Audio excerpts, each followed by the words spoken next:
it there.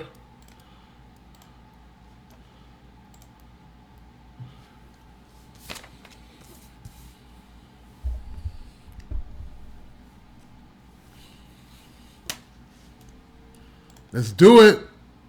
Tim Black. Tim Black. Tim Black. Yes, I am. True. Funny. Tim Black. I am TimBlack.com. Tim Black.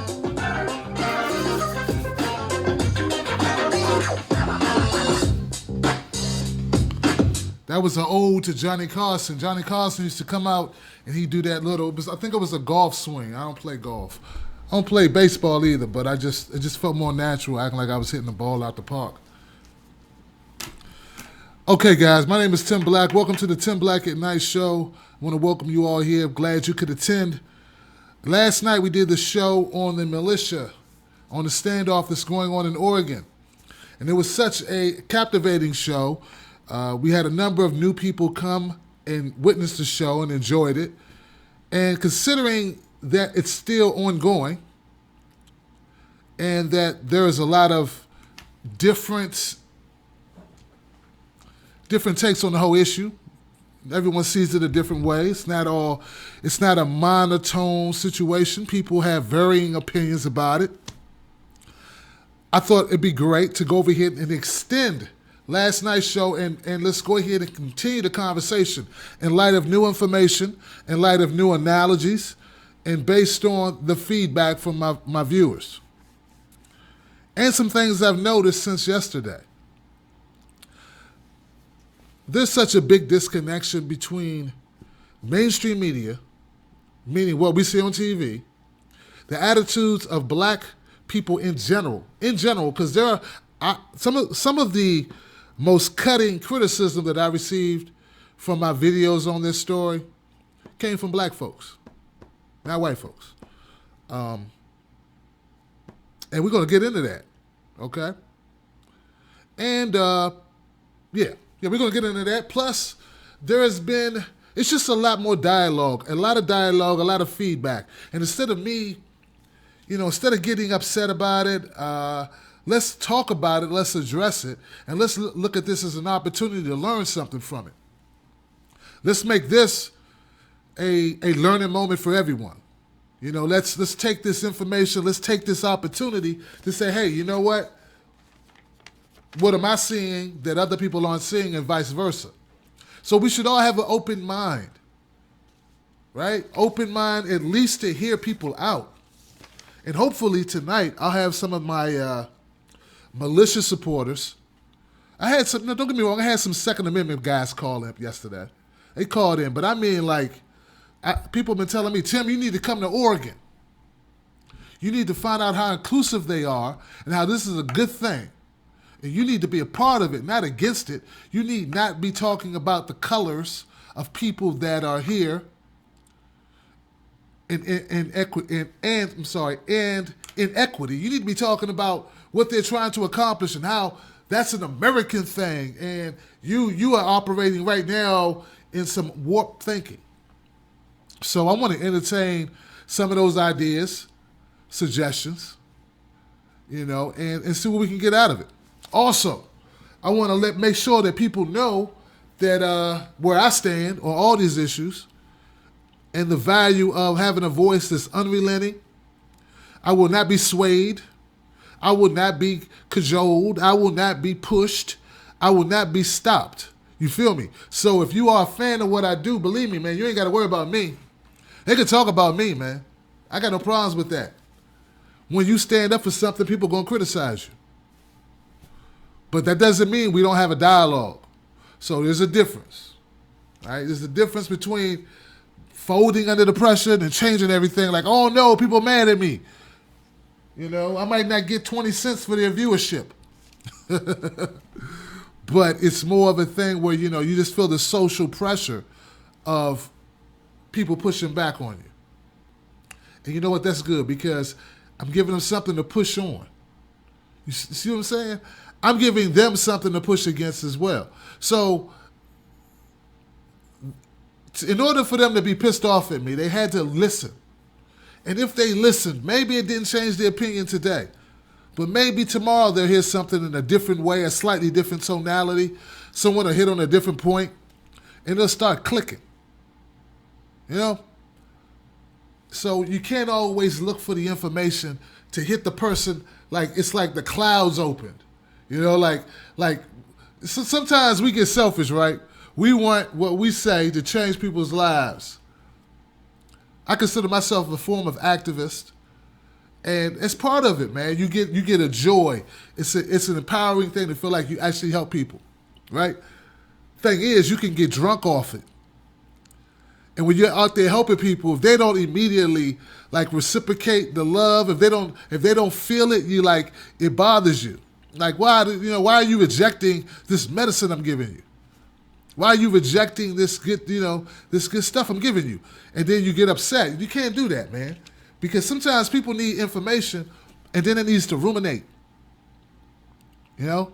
Because that's how I am, frankly. You know, I don't just change opinions every whenever the wind blows, whenever I hear somebody say something. I have to think about it. I have to do some research on it. I have to think about it. I have to look at it, different opinions. And then I kind of go, then I get a feeling in my gut, too, to go with it. So all that being said, man, let's get into this show. Let's keep it 100. The number, if you want to call up, and I hope you do, hope you are itching to call up on this show. I hope that that you feel like, you know what, I'm going to give this guy a piece of my mind. Or you feel like, hey, I support what he's saying, and I need to jump in. The number is 323-870-4064. That's the number. And I'm just going to set it up a little bit more in case you're on the phones waiting. I don't want you to feel like you got to come in cold, Sometimes I feel like I bring my people in, Carlos and Kim, too cold. It's like, come on, Tim. Let me set it up a little bit more. Let me go out on a limb as Tim Black, the guy who starts the show. Let me go out on a limb. Let me tell you exactly what's up. There is a white lens and a black lens on this issue. Now, don't get me wrong. There's some white people who can see through a black lens. But there is a white lens and a black lens on this issue when it comes to a lot of people. Not everyone. So there's always people who can see it both ways, and there are people who don't see shit. So don't get it twisted. I'm aware of that.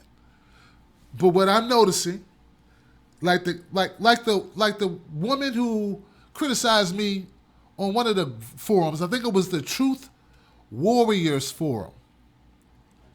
She said, Tim, you are looking at this you're looking at this through color. You shouldn't look at this through color, and this is bigger than your black issues or whatever. I don't know why you do that. This is nonsense. Cut this nonsense out. Me saying that I think that if these were black people storming a facility, taking land, that this would have been over in an episode of, an episode of MASH. I thought it would have been over in 90 minutes. Well, that was 60 minutes, right? And I'm serious. Plus commercials. She said, I'm totally off base and I don't know what I'm talking about. And that's looking at things through a black lens, looking at things through black. And that's why I say, you know what? You're right. I will admit, I'm looking at this story, this issue, this news item through a black lens as a black man. You damn right. I own it. I accept it. I'm not equivocating on it. I'm not going to capitulate to no bullshit. That's what I'm doing. But you know what you're doing? You're looking at this through a white lens.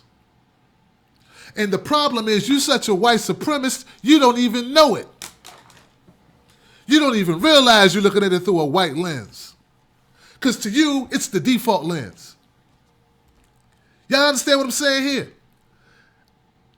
See, to her, I'm looking at it wrong because I'm looking at it from a black perspective. To her, there is only one perspective that is American, and that is the white perspective. And it's very damaging, very extremely damaging, right? For her to say that, for her not to know, not even to have, not even be conscious of her own warped view, that it is a white view. I admit, I grew up black. I got black friends I hung out with. I went to a predominantly black school. When I work, when you work with people, I work with a lot of white people and black people, but for the most part, I hung out with mostly black people. I've dated mostly 95% of the women I've dated have been black. Everything I've done is black, pretty much, I figure. I mean, mostly black people for the most part. I've had white people, but those people haven't been... I had a very close white friend that I grew up with. I spent a lot of time with, but I can still say, predominantly, I look at things through a black lens. There's no shame in me saying that. Why come she can't say the same thing? And the reason that she can't say the same thing is, to her, there is no white. There's just right. There is a right. There is an American way to see it. And everything else is something else. It's an other. It's an other. It's a black. Stop looking at it like black people. This isn't about black people. I'm sorry, lady. For me, this is about black people. I'm a black people. But what's worse than this lady having that opinion are the black guys and the black women who have the same opinion. So they want to fit into the melting pot so bad. They want to unzip, like my man Nate. I ain't biting you, Nate. They want to unzip Nate and climb out their blackness and do white stuff. And feel like white people feel. And look at everything like white people look at it. Because it's the way to look at it. Because this is America. See, I'm doing the Carlton. But see, in reality, they will never, ever, ever, ever, ever, ever, ever be white people. They are still black people. They just black people with straight hair. You understand what I'm saying? They're just white people trying to look through a white lens. Black people trying to look through a white lens. And it would be different if they knew it. See, I have no problems with a person who says, you know what, this is the way I want to go. This is the way I want to look at things because it's more advantageous for me to do so. I have no problems with them. I don't like them. I have no respect for them. But at least I know that. That's sort of like this is the exact thing that Lee Daniels was saying when people were saying, why don't you support Monique? He said, hey, time out. Hey, I don't give a shit about black people. I do not care. My name is Lee Daniels. I produce movies. That's what I care about. I'm not here to champion anything. I am not the one. That's exactly what Lee Daniels said. And y'all can throw her under the bus. You damn right I threw her under the bus. You cannot mess up my money or my ability to make my movies. I don't care who you are. See, Lee Daniels was a straight up guy. He was a straight up guy. I would call it a straight up sellout. And you know what? He would not be upset. He'd be like, hell, I'm a sellout. That's right. I'm doing what I need to do. See, those people I get. I understand them. I respect the fact that they're honest. I don't want to deal with them. I don't want them in my circle. I don't want them on my channel. I don't want them in my life. I don't want to comment to their comments at all. They're a waste of time. Dr. Neely Fuller said, whenever someone approaches you, what you should do is ask a question. You should say, is this going to be a positive interaction or a negative interaction? Is this a positive use of my time or a negative use of my time? If it's a negative use of my time, I ain't got time. What I have a problem with, though, guys, and what keeps me awake, right? What keeps me awake and keeps me fighting are for the people who don't know. That's the black guy who feels like, this is for America. Stop looking at it that way, Tim. And you just don't get it. And he means well. He is truly brought into the system. And I understand it. It's an overpowering system. I get it. He's been fed a daily dose of Luke Skywalker. Right? And Jar Jar, whatever his name is. He's been fed a daily dose of that shit. But I want to help him because he is lost. So that's why I have a problem with the whole hope this black person gets their wake-up call, the nigga wake-up call. Because some of these people really don't know. The black guy who was like, Tim, you making black people look bad up here saying this is a black or white issue. You make me feel bad for being black. I'm like, this guy's an idiot. This poor guy, I'm pretty sure it's a young guy who just doesn't know. Wait till his ass, this guy gonna be dead inside of 9 months. He go in the wrong area, somebody gonna kill him. Somebody's gonna take his life. He's that naive. He doesn't understand. He don't know he black. He don't know that what I'm saying is pertinent. He doesn't realize that his life is not valued the same as white people's lives in America. Now, don't get me wrong. I'm not saying there's a high value on your life either, white people. I'm not saying that. I know it's not. I do stories on that. But see, the difference between me and some of these other people, I do a story on anything. But I'm always going to be from a black perspective. But I do a story on white people getting the shaft. But hey, if I'm going to be calling out when white people get the shaft, you can't then circle around when I call out disparities and then act like they don't exist. See, we cannot be blind. I don't want blind people following me or responding to my videos or watching my shit. I don't want that. You got to be awake if you're going to watch me. Or you ain't going to be here long. You're going to be too pissed off. So that's my contention. The lady who left me that very, very jaded, monochrome view of the world, where there's only one way to look at anything in America. It's either American or it's not. And that when you bring up race, the person bringing up racial disparity, racial inequality is not the racist lady. No, that's not what racism is even. That's not even close to the definition of racism for me to point out. Hey, if that's the case, when we say, hey, we would like to vote without having to guess the number of marbles in a jar. Did you know that, motherfucker? That's the country you live in. That same country where my grandmother, probably not even my grandmother, maybe my mother had this problem. When she went to the poll to vote, even though on the books they said that she could vote, when she got there was a white man, a group of white men, chastising black people trying to vote and making them do incredulous things in order to prove they had the IQ to vote. Like guess the number of marbles, guess how many lollipops, spell some shit backwards or some weird shit.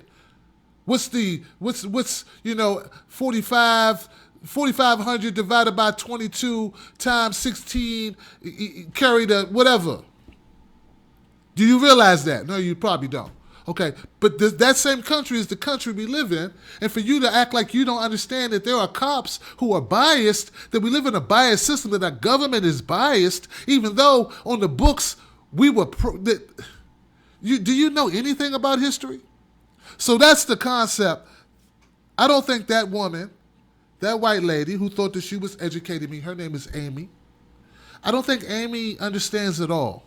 I'm not saying Amy's a bad person. In fact, I would rather spend time with Amy and open her eyes than spend time with that goofball who wants to unzip and pretend he don't know when he really knows. That's the guy who screws you over at work. That's the black guy who screws you over at work, who feeds into the racist system, the racist situation, whatever's there, and then looks at you like, man, I would help you, man, but I got to play the game, bruh.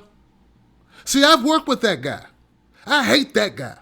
Give me an Amy who don't know. Give me a young guy who don't know, black guy that don't know, defending the system, don't realize he going to get chewed up by it. I'll take them any day over that guy who's intentionally doing this. Like he done figured everything out. All I got to do is be the overseer. That's all I got to do is be the overseer. And I eat in the big house. See, that's smart. I'm smart. No, you're not smart.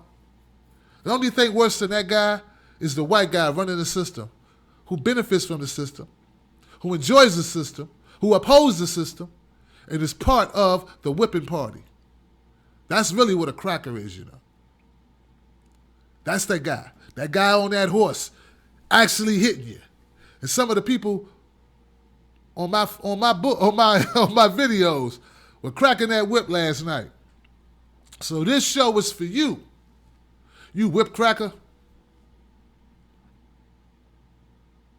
I don't much care if you like it or not. All right, so I think I set the table. Maybe, you know what? I set the table. It is what it is. It is what it is. If you disagree, you can disagree. I welcome disagreement. Let me bring you on in the house if you are ready. I hope you are. Hey, Kim Santana, how you doing? I'm doing good. Now, you know I'm getting ready to come out with my 6-shooters. To hear that bullshit, that's some straight bullshit. Whoever that lady is, fuck you. That's how I feel right now. Yep. I'm going to tell you why I feel what I feel. I'm going to tell you. My bad. I'm going to tell you why I feel the way I feel. I'm going to tell you why I feel the way I feel. When you try to look at things through a white lens, somewhere down the road, they'll give you a nigga moment. They'll let you know. They always remind you, you stay in your place. We'll pull you out when we want you to look through it. That's an insult. They remind us constantly that we don't like you. They are penciling in the law and erasing it in and out, in and out. That's how I feel. I don't want to see any human beings hurt.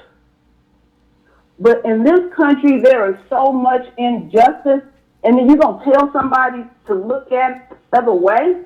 Yep. I resent that shit. I really do. I really do resent that shit. And see, this is what I'm gonna give white America a little bit of history, not history lesson about us. When we try to mingle, let's say at the workplace with them, we'll use that because that's usually where it really happens. Then we'll try to get along and go along with their program and stuff. Right. And what'll happen is, and this is something that they don't understand about black folks. So let me back up for a second. Tim, this is something that's between me and you. If I decide to front you off, unconsciously, you and me know our relationship is over with. We don't understand that back and forth stuff. We be like, 1 minute they cool, 1 minute they not. We don't play that stuff. We don't go back and forth. Either you with us or you not. Once you cross that line, you can stay your black ass over there. Because you letting us know what time it is. And then when you get your nigga moment, then you want to come back on over up the side. No, you stay your ass over there. You stay your ass over there. And it's confusing to us when we see two white people, 1 minute, they real cool with each other, and then 1 minute, and then the next minute they get like just going at each other, and then after work, they're sitting at the bar slapping each other in the back. We don't understand that kind of stuff. We take shit real serious because our lives are involved in it. Nothing is a joke to us. And then when we get upset about something and they see us and injustice happen and they'll see us burning up buildings and tearing up stuff, and they say, oh, they just some crybabies. You have pushed us so far up against the wall, we don't know what else to do. When you don't have nobody to back you up, you will act, unquote, ignorant. Some of the stuff I see our folks do, I go, really? I shake my head too, but I understand. Right. I understand. Right. Because you can go to all different people. It's like they're going to ask these rape victims with his cops and rape these rape victims and say, well, why you didn't tell the police? Why didn't tell the police?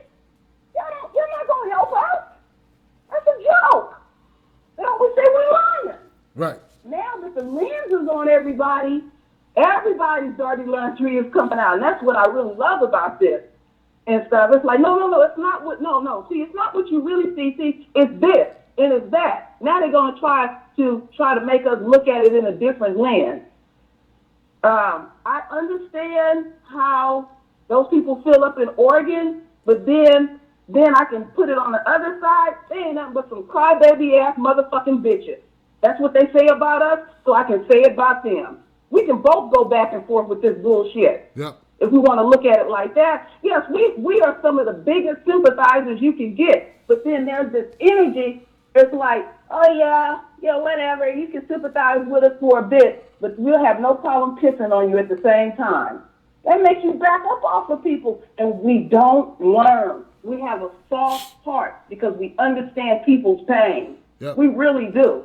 And that's not to say other races don't understand people's pain, but we are not getting a break on nothing.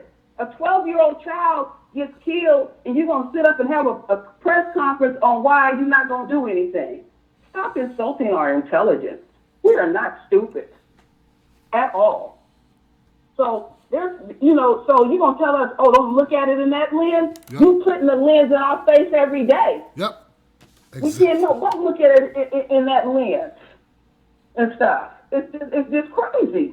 I don't like people insulting my folks' intelligence. And we know what's going on. And yeah, there are people in the dominant society see this bullshit too. This bullshit all across the board. Right. But we always kind of teeter. We have to teeter a little bit when we try to support people's causes, and then they'll shit on us. And I'm hearing a lot of people say, well, the next time there's a mass shooting of some white people, I'm not supporting them no more. I don't even care. I don't care if they have a funeral. I don't care about nothing. Just let them die. They're turning us into that. That is not the nature of black people. That is not our nature. Interesting.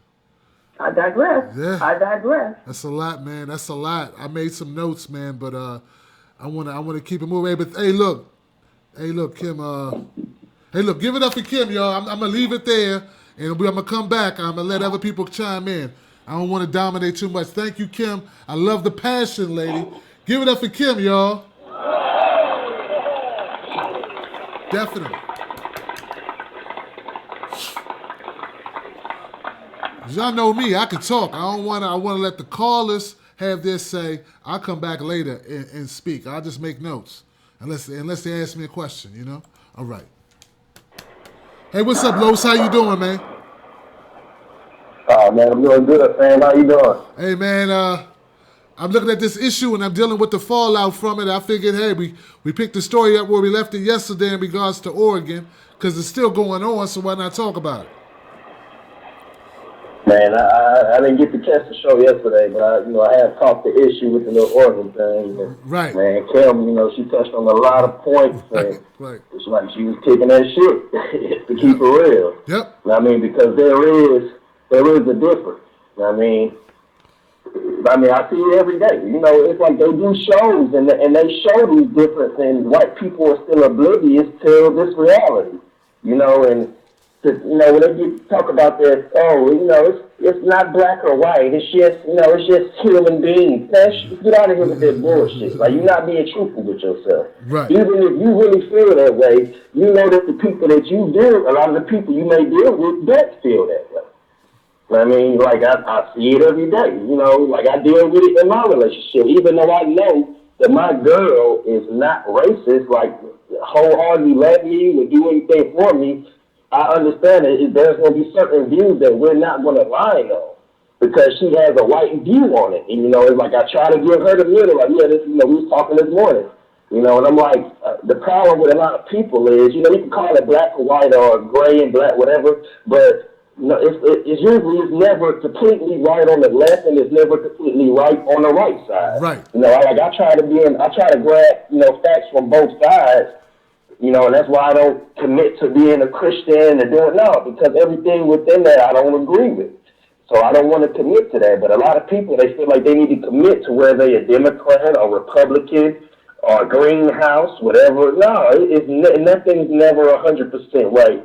So when you confine yourself to this one side, you're usually going to be wrong. Sometimes you're not going to be right on everything. You may be right on some things, but you're not going to be right on everything. Right. And I'd rather focus on being right instead of being involved with this or being involved with that. If I'm wrong on an issue, I'm willing to learn. I'm willing to change that. But Yeah, like it's like you're showing, like, to me, I feel like it's racist when people say stupid shit like that. Like it's obvious in America that we're treated different. I mean, you can look at the statistics and it shows that Yep. we're treated different. I mean, this is like we had a big argument at her family house, and I was like, how many of y'all have been pulled over and asked if you got drugs in your car to an all white family, and nobody could say yes. And I'm like, now look at it. The only difference between me and you is I'm black and I got dreads. Right. But I've been asked this. I don't have anything on my record to indicate that I deal with this type of thing. I don't have anything on my record. But for some reason, they asked me instead of asking you, when you get pulled over by the police before too. You just being too. You being too sensitive, Carlos. That's all, man. You know what I'm saying? That's all. You just being too sensitive, man. There you go. You know, they just asked you that because your shoe size. Yeah, your shoe size. That's what it was. Man, it's sad, man. And the reality is, the older I get, I'm the desegregation thing. Like, I don't think it was best for us because it hasn't changed anything. The mentality is still stayed, and what it's done is, I feel like it's separated a lot of the prominent people out of the black community. And because now, like I said, it's reality. But when you get more on your feet, you do well for yourself. You usually have to leave the black area because a lot of the time there's not too many prominent black areas out here. Right. So here you have to move into an area where they don't want you there. They think less of you. They see you doing well. They try to think of what you've done wrong to get there, but they don't have that same ideology when it comes to their own. Nope. And that's a fact. Like, you could say, no, it's a fact. Y'all, when you see a black man walking down the street, y'all, your whole ideology is different than when you see a white man walking down the street. Yep. And the sad part about it is it's embedded within the black people. Yep. It We is. even do it to ourselves. Yes, we do. Yes, we do. I mean, yeah, so to sit here and act like, come on, man, like everybody damn well. Like, I didn't even know about the story you did on YouTube about in the 80s. You said it was in the 80s and where they dropped the bomb. Right. Yeah. Yeah, I never heard about this story, and you know what? That's ridiculous. That I haven't heard about this story, but they're not going to teach us that in school. I never learned about the Black Wall Street in school because they don't want you to know about that. Tell me about the White Wall Street that was bombed, or the land that was taken. I've seen another documentary where they came in and took people land and ran them off their land. Come on now. I mean, but they don't want to teach us those types of things because then it's going to show the hypocrisy in America. The American dream is bullshit. You look at damn near every holiday and it's full of shit. Columbus Day. Come on, man. It's like when you look into a lot of this bullshit, you like, damn. My whole life I've been lied to. Thanksgiving, Yep. Christmas. Yep. I mean, somehow Christmas and they turned into some fat white man coming down your chimney. I mean, come on, man. People gotta wake up and white. Like I probably done said this before on the show, but white people have to call out white people. Yeah, they do. Like they're not going.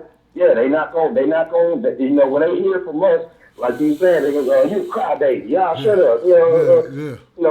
Tighten your boots up. They're not going. They're not going to respect it when it's coming from us because at the end of the day, they don't see us. They don't see us as even, as equals with them. Right. They see us as less. Right. And I deal with it, and I deal with it in my life. I deal with it in my job. I deal, like when I go certain places, I see the difference. All I can do is speak from my experience. But white people, man, you're gonna have to call out your own people because they're not gonna hear it when it's coming from us. When they hear it coming from you, when you can speak, you can speak up. It makes more of a difference and it hit home more because they look at you like you're one of them. Right. And this is why we need to get the white police officers out black communities because they can't relate to those children that they're dealing with. So there's going to be no respect. That's very true. So, yeah, man. Man, another good topic, man. But man, y'all stop bullshitting out there. Y'all know damn well if some black people done some shit like that, they would have been there, went in there and took that shit over and killed everybody in there. Yep. Yep. And y'all would be clapping. Yep. Y'all would saying, well, they shouldn't have done it like that. But y'all understand that shit right now, though. Right. Yeah, man. But hey, keep kicking that shit, man. Keep kicking it. Hey, you know it, man. I'm gonna keep going, man. Hey, look. Thank you for the call, my man Carlos. Let me put you on hold, bro. Give it up for Carlos. Hey, you're live with Tim Black. Who's this? This is Marcus. What's up, Papa? Hey, what's up, Marcus? How's it going, man? It's going good. It's going good. Practicing that Spanish, man. I got to give me a green card. Go be off for a little bit or something. I feel you, man. I feel you, my brother, hermano. What do you think about this organ? I'm trying to, man. I took Spanish for 3 years, bro. I'm like, damn, poquito. I'm trying to think of what I know. All I know is this. All I know is this, sir. All I know is mommy dame sexo, you know? I want sexo right now. Use what you know, man. No doubt. Man, Marcus, man, I need your opinion on this Oregon situation, man. Holler at me. Well, I think it's like, you know, if it was black people, they would have shot them in a heartbeat. They wouldn't waste no time. And I think it's not fair though. I think they should treat them like they treat anybody else. I just think they treat like, you know, black and brown people like crap. If you're a minority, they treat you like crap. But if you're white, they treat you different. You know, I don't think that's right. Right. I feel you, man. I think if all, my opinion is this, I think if all minorities stuck, like if black people and brown people stuck, and like all the minorities stuck together, the white people won't be able to pull this bullshit. But what they do is they separate us. And that's how they get away with this bullshit. You know, I've been hearing that for a while, man, and I've said things like that too. But you know, man, I tend to believe, I've been learning, that whole minority thing is kind of a fallacy, bro. You know? Mm-hmm. You know what I'm saying? Like, Yeah, you know what I'm saying? I'm beginning to believe that, you know, it's just black, and everything else is what it is, you know? And we're in a class ourselves, a class of ourselves, that we can't look for help, man, because they don't want to help us, not really, you know? Mm-hmm. You know what I'm saying? Yeah, because I noticed, I see... Now, go ahead. I see friends of mine too, like, because where I live at, a lot of people that's black, they look like they're African American, but they be Spanish. Okay. And like they go through the same thing that we go through on a regular basis, get harassed by the cops, all kinds of stuff like that. You know, but you know, I feel like you're just taking one day at a time. I know that I have to live by a different code than someone that's not black. You know. Right. If I'm be here in America. Now, don't get me wrong. Yeah, don't get me wrong, Marcus, man. Like, if someone looks black, they're gonna get treated like they are black. If they look black. You know what I'm saying? Like, that's what you know. Forget what Raven Simone said when she said, you know, I don't have a color and all this. No, if you look black, they're gonna treat you like you black. That's just the way it is, man. But reason why I say that, because I had a guy I used to work with. He was like he was a big shot at this company I worked at, and I thought his name was Joe, because I worked with him for 5 years. I thought his name was Joe. Man, do you realize, like, after 5 years of working with him, I found out his name was Jose. And I only found out because I had to do something with his account to log into his computer. And I looked at what his original account was. I'm like, damn, this man's name is Jose. For 5 years, he tell everybody his name Joe. Why he do that? Because he was a light-skinned Hispanic dude. So people thought he was Italian. They didn't really know what he was. So you feel me?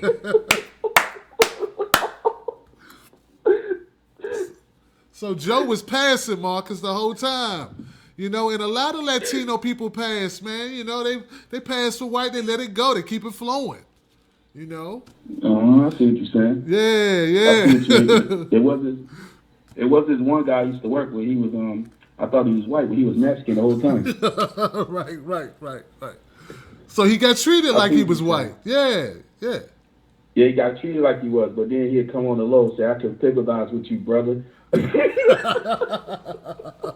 He tried to play, because he said he wanted to be a cop, so he tried to play the minority card too. Okay. It was hilarious. You have to be there.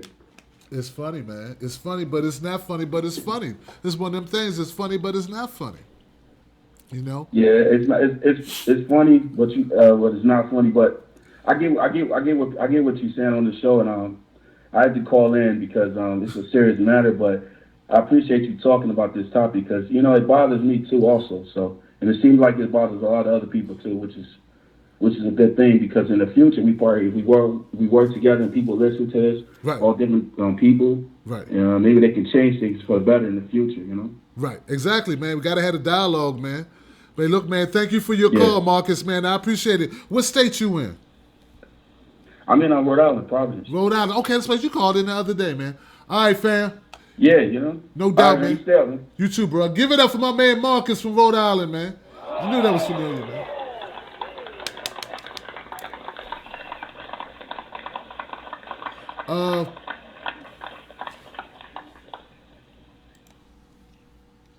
Hey, you're live with Tim Black. Who's this? Hey Tim, it's Nambi. Hey, Nabi, how you doing? I'm doing okay. Today I did a whole lot of research into that Oregon thing Okay, cool. because it wasn't making sense to me. And after looking into it, I looked into the whole history of it. I watched a whole bunch of videos on YouTube. I went on Twitter. I friended you. I did a whole bunch of stuff, right? Right. But those people out there, the so-called ranchers, as they like to call themselves, Right. are what they're doing. They have all this land for their cattle and stuff. But what they've been doing, since they're next to federal property, next to the national park system and stuff, Right. they've just been moving the line of their property onto government land.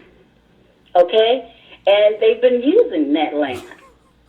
And the government kept telling them, okay, stop. Get off the land. Go away. You've been doing this every year. We're tired of you doing it. Move. Oh, no, man, we ain't got to move. This is our land.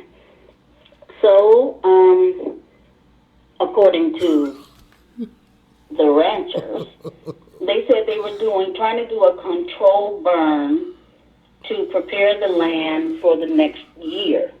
You have to do a burn of the land. You got to burn the shrubbery and stuff like that. Right. So that the next year, the soil is ready for planting and everything, right? Okay. So they said they were trying to do a controlled burn, and Hold it on. got out of hand. Nambi, is that control burn on their land or the federal land? Supposedly it was on their land, but it spread to the federal land. They lost control of it. Okay. Gotcha. And then when they lost control of it, they tried to do a back burn to contain the fire. Okay. The back burn, you use fire to fight fire. Gotcha. So they were doing a back burn to try to control the fire. And it did. It controlled it. It stopped it. But now, according to the ranchers, a fire started in the forest because of lightning strikes. Okay? And so many hundreds of acres went up Right. in flames. Right. And according to them, the government blamed them for the fire, saying that it was started by them. All right. So Right. they're saying, well, no, the part of the land that caught fire from what we were doing was actually our land, even though the government owns it. It's a part of the land that they have been using for years when they weren't supposed to. And they're claiming squatters' rights for that land. Right. Okay? Right. All right. So now they're mad. They're mad because the government charged them with arson. Arsenal terrorism for destroying public land. And they were found guilty. And it's like, oh man, no, you can't be found guilty of this. Oh, no, that's what, that's the government coming after us, you know. Right. The Mountain Men organization and the Three Percenters and all of them, they're white supremacists at their roots. And they feel like being out there in the wilderness, they are going to get away from the government, get away from black people, get away from all of civilization, and create a whole new society where white people are supreme and they have their own land and blah, blah, blah, blah, blah, and nobody can say anything to them, and they're not going to pay taxes or anything else. Okay? So, this whole thing is going with all these people showing up with their guns. You know, they're going to show up with their guns to protest the government telling them what to do. So they're going to take over this government building. So they go, it's an empty building. I saw the dang on thing. It's a log cabin lodge type of thing. Right. Okay? So they take over the thing, meaning they're sitting there. They're sitting inside the damn building, right? And they got like little bonfires outside and they cooking and all kind of crap like that. Now, here's the thing. The police, etc. Now, the sheriff, let me tell you, the sheriff of the county is saying that the ranchers are in their rights. They're saying that they understand what the ranchers are saying because these are common practices, burns and all of that, burning of the land. Yes, that is a common practice. And there's no proof that they started the fire that set off the forest fire. Okay? Right. So, why the government is trying to pussyfoot around these people, I don't know. Maybe they know they're a bunch of crazy fools with guns. You know, because they've had run-ins with them before. Right. And they know what happened. You know, the whole Ruby Ridge thing and a bunch of other stuff. The Bundy Ranch incident, all of this. This was all these same people. Right. So the government is like, I don't know what to do. You know, if we step in, it's going to start really a war. Because we're going to have to bring in everything we got against them. Because they are armed for bear. Yep. And we don't want to look like the bad guys. Plus, there's more of them, not just in Oregon. The whole western states and southern states got them. As well as some of the northern and eastern and all of that. Right? Right. We don't want all of them coming to Oregon to fight us. It's going to turn into a huge... You thought Ferguson was a riot. You thought Watts was a riot. You thought Harlem was a riot. Right. You thought Detroit was a riot. You thought Cleveland was a riot. Wait until all these motherfucking 3%ers and mountain men show up because it's time to fight the fucking government. Yep. Okay? Yep. This is what the government is afraid of. That's why they're not going in there. And yes, if it was black people, they'd be there. Because they know it's going to be hard to get a whole bunch of black people from all over the country to show up in one spot. Only people who've been able to do something like that is Martin Luther King and Louis Farrakhan. Okay? I agree. Yes. So Yes. this is why they're not getting into it. This is why they're not going after these people. Okay. You know, the government is saying, oh, man, we're going to have a really big fight on our hands. It's going to be World War III. We're going to be just having the second Civil War of America. We cannot deal with this. We cannot have this. Interesting. So this is what's really going on there. Interesting. So you say it's so many people that they would have to deal with that it would turn into basically a World War III? Really? Yes, it would. It would be second Civil War in America. You don't know how many people that you haven't heard those people. I have. You haven't. I'm not talking about listening to them on the radio or on YouTube. I'm talking about one-on-one, sit down, talk with them. Okay. Okay, I used to work with people who were into all of this, and it was on my mind the stuff they talked about. They talk about how they're getting ready because the government's going to go down and they know that they're going to have to defend the American way of government. Oh my goodness. These people are a trip. So this is the real reason why nobody is doing anything. You know, they're going to sit there and say, well, we got to find a way to talk to them first, hear what they're talking about, and say, okay, we're going to sit down and talk about it and what's up. And try to persuade them to disperse. Well, I understand them trying to talk to them first, but I also understand them saying the hell with that and just tearing that ass up. That's what I understand they're going to do. Yeah, eventually it's that way because they're only going to let them do this so long. Right. Because the same thing happened at Ruby Ridge. They're only going to let them do this for so long, and then they're going to then blaze. You know, I appreciate you explaining the exact, the background of it, what's going on, what the argument is.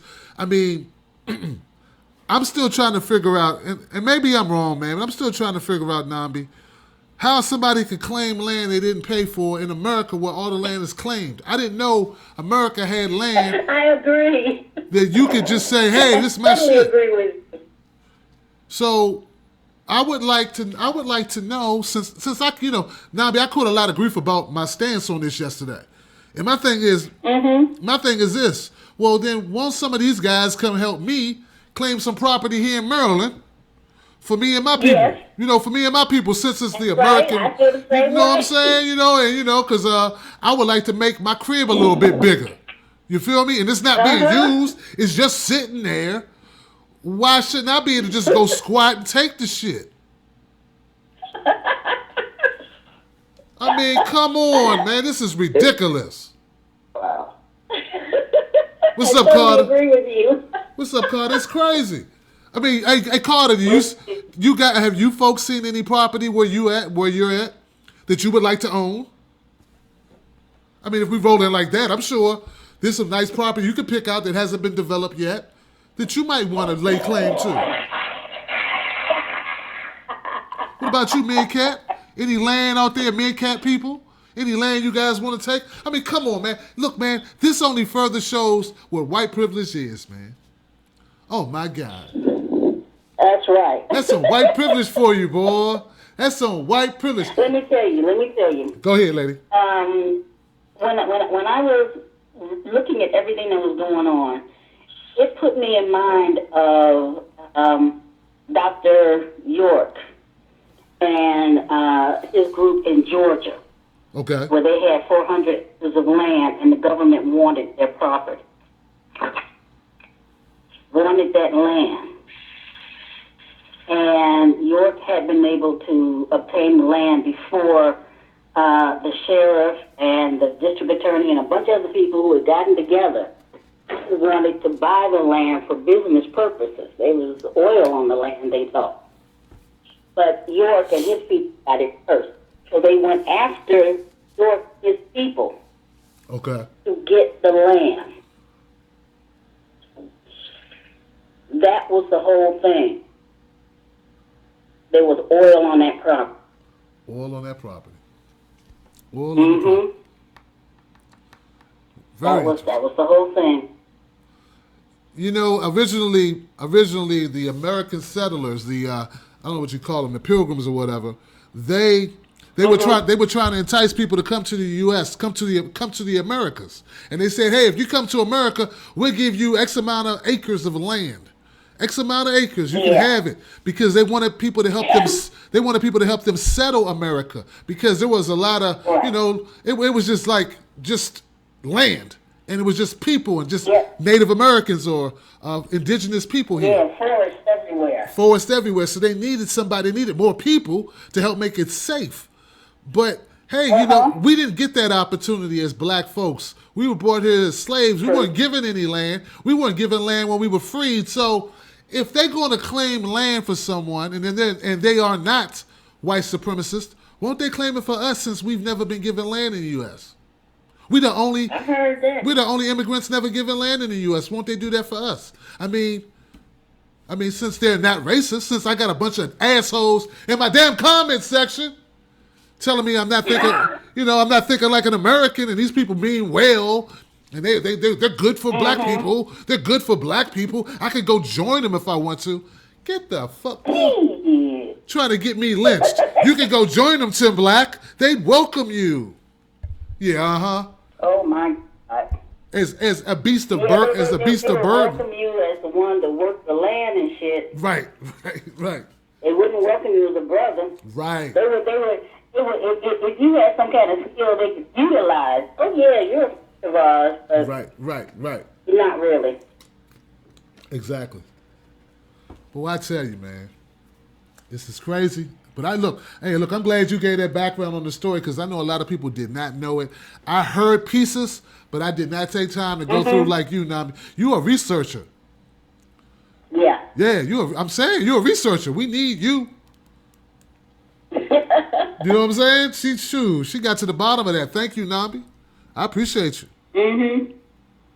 Carter, what you been doing? What did you look up, Carter? He's not on the line. Oh, he's not. I'm sorry. But a friend of ours probably is. Morgan Fire, are you there? Oh, I'm definitely here. Now, this Yeah, is our I heard. friend Morgan Fire in Oh, Mississippi. okay. I heard somebody. I just assumed it was Carter. I was going to pick on him and make fun. But hey, what's up, Mississippi? Yeah, this is Morgan Fire's first time hearing the show. Oh, okay, Morgan. Okay. Well, look, Morgan, thank you for attending the show, man. You got any comments? All opinions are welcome. That's all we do here is speak our minds about what we know. I totally agree with you. I can't get it into it too much, maybe about 5 minutes ago. Okay. But for the most part, I agree with both of what both of y'all was fine and all this stuff.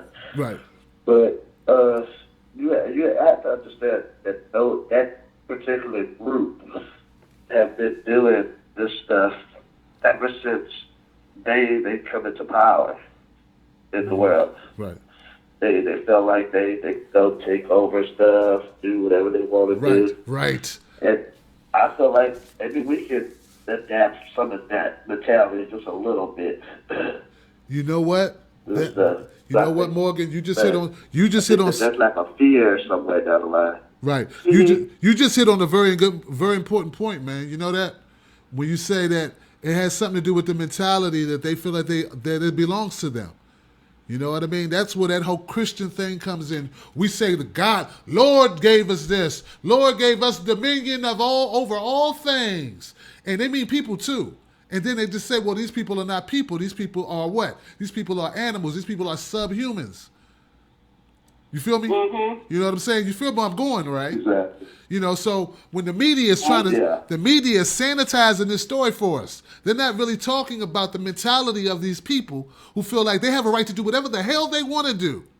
They do not care about laws. They never have.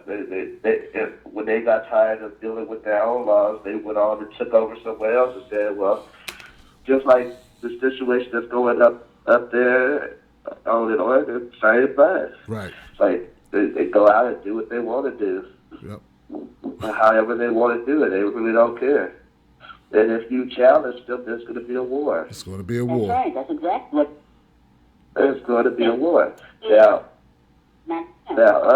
us people, we kind of have adapted a different mentality. Like we'll just go along with the flow. Yes. Maybe we can stop going along with the flow like they do. That's it. Maybe we'll just start taking over stuff. I was thinking about what you said, dude. Like, you see some land you want? There's like 4 acres of land right there stuff. And they said it ain't land, but I said I'll put my goats on that land. Yep. When I get me some goats, I'll put me some goats on that land, and nobody tell me to move them. Yep. Exactly. I don't see nothing growing out there but grass, and it's right next door.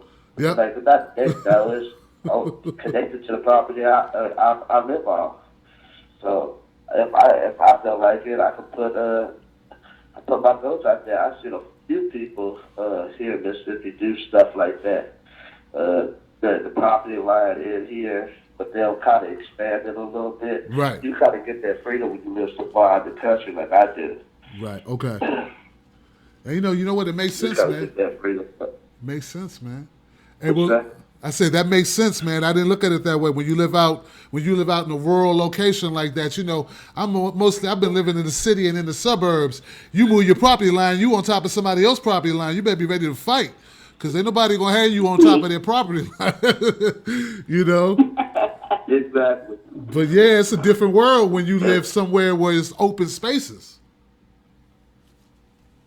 Exactly. Now, some of the land that's owned by big companies that run forestry and stuff like that, I said I'm gonna make me a camp out there. I don't care if they come up there and they get ready to chop down the forest, then that's be cool. But until they do that, I'm gonna have my camp out there. I want to have the little getaway spot where I connect back to nature. Huh? And stuff. Yeah, but when they ask you to, I wouldn't really care because ain't nobody gonna really move me. And that's another thing that we as our group of people don't understand is that ain't not too many people feel like especially not like I can't really get into it. Okay. But it's not too many people that really feel brave enough to tell us what it at all. Like they the first thing they do is call the police.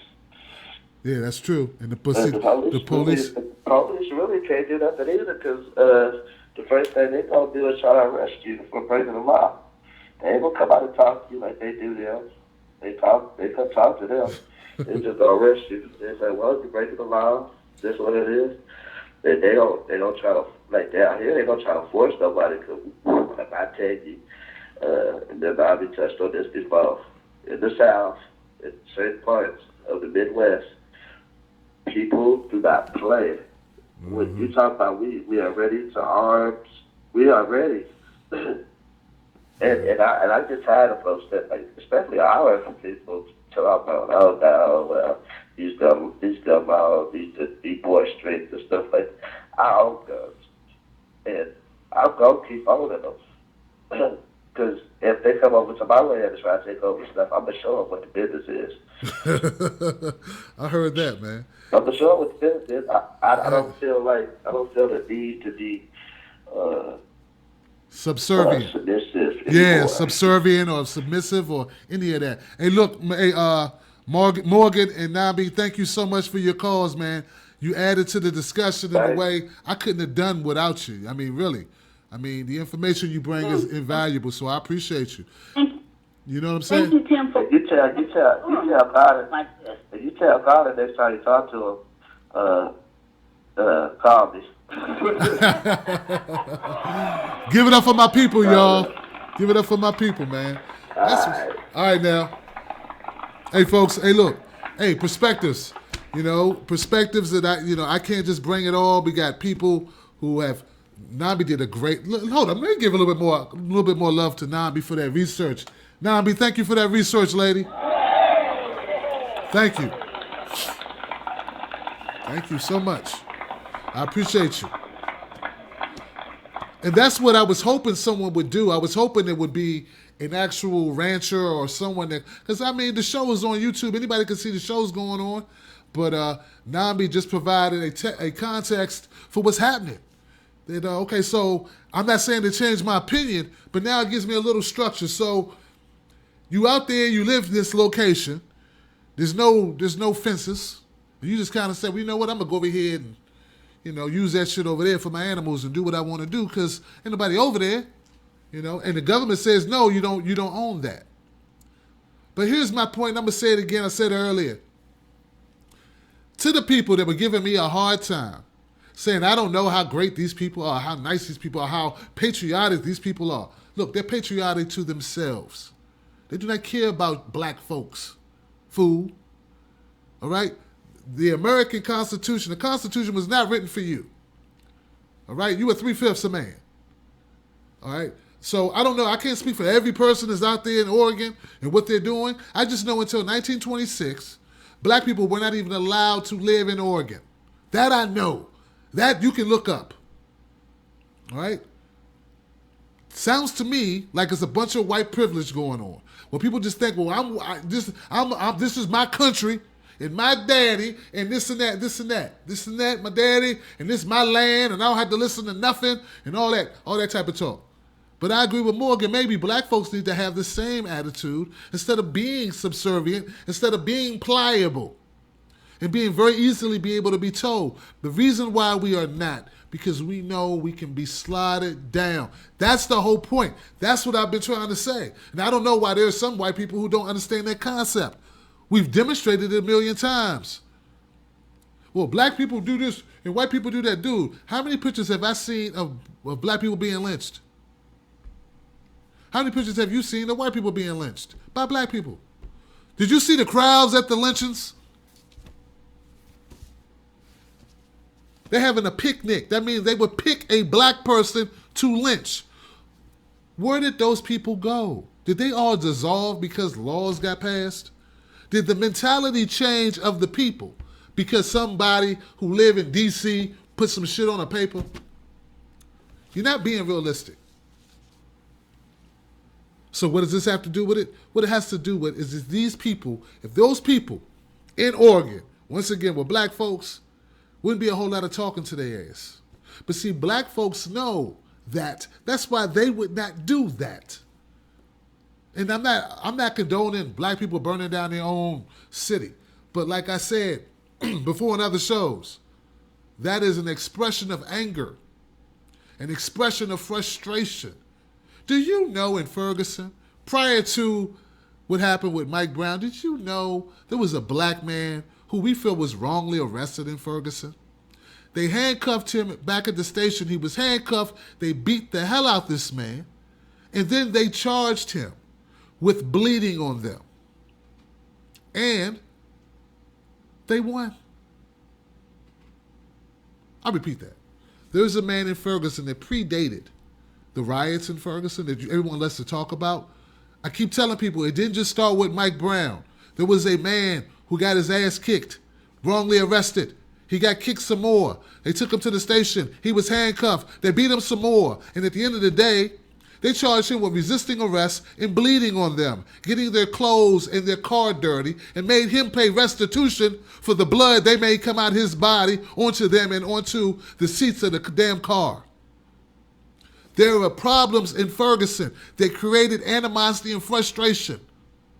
Racism. When the Department of Justice came to Ferguson and started looking at the books, started looking at what the data showed, not attitudes, the numbers.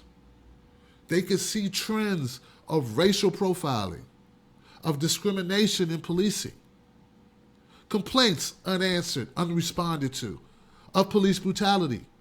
It was a systematic problem in Ferguson. Now, you can choose to say, well, I don't think so. I think it's just black people complaining. You can if you like. Before I go to my next call, I'll say this. It's a different world than where you come from. Yes, it is.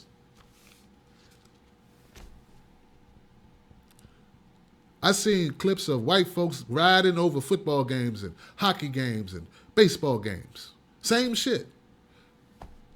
Same thing. Riding over the same issues, overturning, destroying property, taking shit. But it was not something serious. It wasn't the death of someone. It wasn't years and years of pent-up aggression or response to injustice. Now, this militia's responding to injustice by taking shit. Maybe they feel powerful. See, black people are powerless. Get it? Burning down your community is an act of powerlessness. Burning stores is an act of powerlessness. Taking guns and taking something over and saying, come move me, I'm willing to die, I kill all y'all, I'm going to take you with me, that is a sign of strength. Because they do have strength, because they are white. What other example do you need that we don't live in a... You don't think there's black folks who wouldn't want to hold their ground against? We just know we'd be destroyed. We know we'd be bombed. And stop bringing up David Koresh. David Koresh was molesting and abusing children on that ranch. And that's not no purporter saying it. That's people who left the ranch, who fled and wrote articles. That's why David Koresh, Waco happened. And there was a standoff for a very long period of time before they did that, even though they knew children and women were at risk in that camp. That's not the same thing. All right. That's enough? I think that's enough to get a lot of juices flowing, a lot of people, involved. I think. I hope so. But we really got to look at it for what it is. And look, and nothing I said here is an indictment of anybody listening. The color of your skin does not determine if you have an open mind, if you're able to see through bullshit. That's not a barometer for being able to tell that. Right? You can't tell that by color. But if you refuse to admit what your eyes see, that's an indication of something. If you refuse to see there's a disparity, that's an indication of something. But that's not based on color. That's based on the ability to see through bullshit. Black people were not allowed to read for a reason. 40 lashes for a black man getting caught trying to read, 30 lashes to the white person that tried to teach him. And there were white people who got lashes and black people who got lashes. You feel me? So I know there are white people who tried to teach him. There are white people who didn't agree. I understand. But where are those people now? Why do I got my comment section flooded with idiots? Flooded with idiots who who won't even admit, they'd have blown that shit up. If that was Daquan and Cecil and Tyrone up in that joint with AKs scaring people. Hell, they would be so frightened. Hell, man, cops are scared of black people without guns. AK-47s? Full camo and bulletproof. What? All right, let me keep it moving, man. I can keep going. Y'all, but I'm going to stop. I want to bring in, I hope this is my man Montague. Hello, welcome to the Tim Black at Night Show. Hey, it is Montague. I thought so, man. I saw you earlier, my friend. How are you? I'm doing all right. I'm just dealing with if it ain't one thing, it's another. Dealing with some either a sinus or ear infection. I don't know. Okay. But it is affecting my ability to hear a little bit. So, if it seems like I can't hear anything, just bear with me. That's just what I'm just letting you know what's going on. My take on that is this. Kim was talking about how we look at each other through a series of lenses. And so I'm one of those people, I believe that we should take time to look through each other's lenses. We should be able to look through the white person's lens. They should be able to look at things through our lens. Because by them looking at things through our lens and seeing the things that we see and interpreting the things that we interpret, they have to come up with a justification for what they're doing, for the things that they're supporting. And by us looking through their lens, maybe we can understand how they come around to justifying the things that they do. Right. To go to Lowe's point earlier, Carlos, I think it was. Yes. He brought up a lot of important historical points. Like for example, there was also something that was known as the Dawes Commission, the Dawes Rose, in which the government was basically taking a census of the Native Americans, and it turns out some of the Native American tribes also included a lot of black folks who were either adopted or they were either part of that bloodline, or they were part of that, or they were slaves for the Native American tribes. That's right. It turns out that once the Dawes Commission found out about this, they tried to change up the game plan. Yep. And so what also happening is that there were a lot of whites who, they were paying they were paying people, you know, that were working for the Dawes Commission. They were paying them off the books. Like, I pay you like $5, $10, which is back in that time was a lot of money to have you list me as a Native American. Yep. And that entitled them to get special, you know, privileges and benefits, being able to live, you know, tax free and things like that. And I think that's probably how this all started in the first place. And then you have, not only that, but you also had things that happened, I think, before then, like things like the Homestead Act of 1865, you know, which allowed people moving westward to make, you know, to stake their claims on land, and if they lived there for 5 years, then it was theirs. And you know, they could pass that down from generation to generation. And so, but basically, like I said, it takes a lot of, if people were to see how we view things through that lens, you know, if they were to take time to, like, for example, if somebody, or if a white person were to look through things through my lens and see the systemic buildup of these injustices, they would have to justify why those injustices were carried out in the first place. The reality is they really can't. Right. But I mean, they can at least try. They can try. You know, Montague. Yeah. I wanted to say, man, you know, the problem is white folks can get through their entire lives without having to look through life through a lens of a black person. Yes, and that's what I was saying. Yeah. Like, they should look at life through our lens. Right, they should. Because, like I said, they look at, if they really think that they're right, then it's, you know, how about we trade places for a day? You know, you see what I'm saying? Right. How about you, you know, live the life of a black person who has a criminal record, who's trying to get a job, who's trying to support his or her family. Why don't they live through that lens? Why don't they come down from their ivory tower life and live the life of a street guy? Right. You see what I'm saying? I do. But that's not going to happen because, you know, once people get comfortable with what they're used to, they wouldn't want to exchange. Right. And I think this happened once before. For example, you probably heard of the Cabrini Green projects in Chicago. Yes. And how, I believe, that back in the 80s, the mayor of Chicago at the time actually tried to live in there, you know, for a little while to see how the conditions were.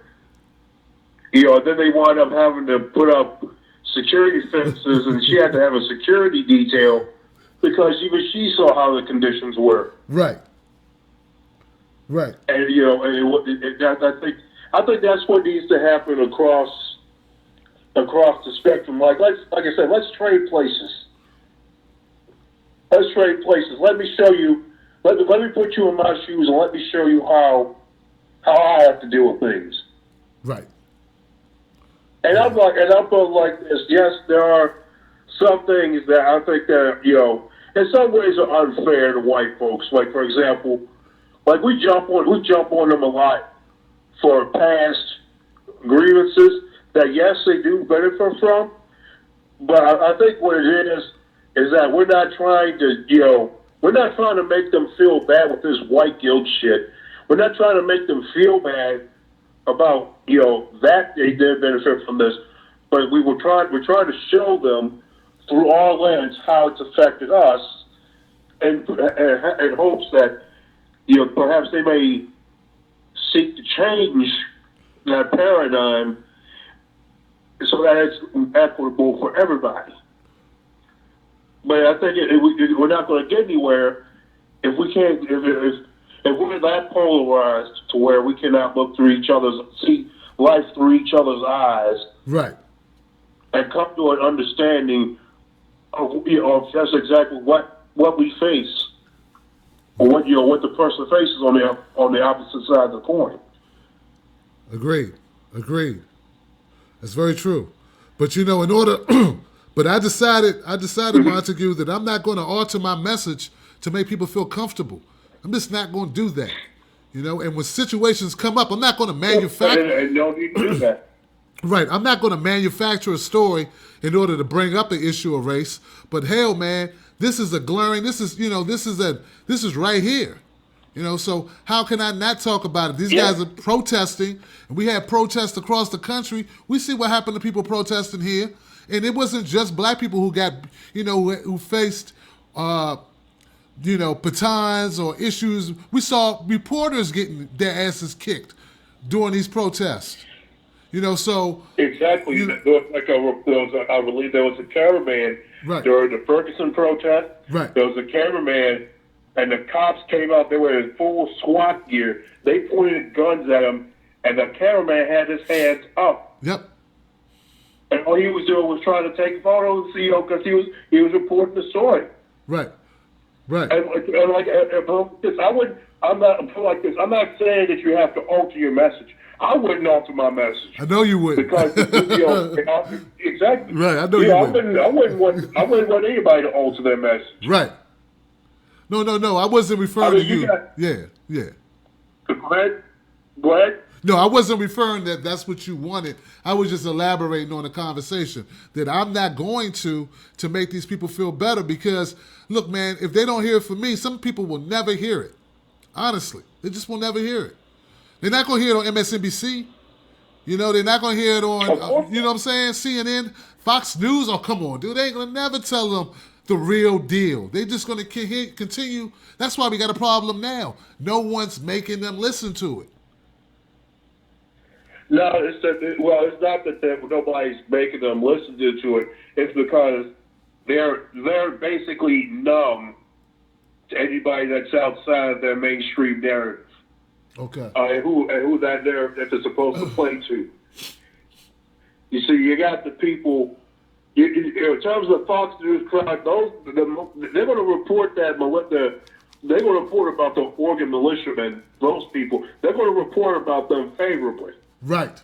But they're going to also turn around and say that all the Ferguson folks, right, all the people that were rioting in Ferguson and Baltimore, that those people were thugs. Right. They were criminals that were stealing stuff and looting and rioting. In reality, that's exactly what's going on in Oregon. Right. Not only that, they've been living off. Exactly what's going on in Oregon. It's just being reported differently. You see what I'm saying? Right. They still laying. It's stuff. Wow. I'm sorry, but like I said, sometimes it's like what I got going on. It's kind of difficult for me to catch when you're trying to come in and speak. I'm sorry. No, it's all good, man.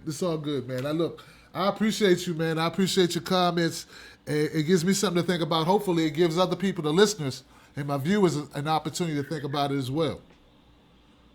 I mean, like I said, I would look for everybody. Like for example, let's look at what happened during Hurricane Katrina, and we saw that picture from the New Orleans newspaper publication was. Right. I know exactly what you're talking about. And then there was that picture of it. It was the same picture. Right. But they cut it in half. Right.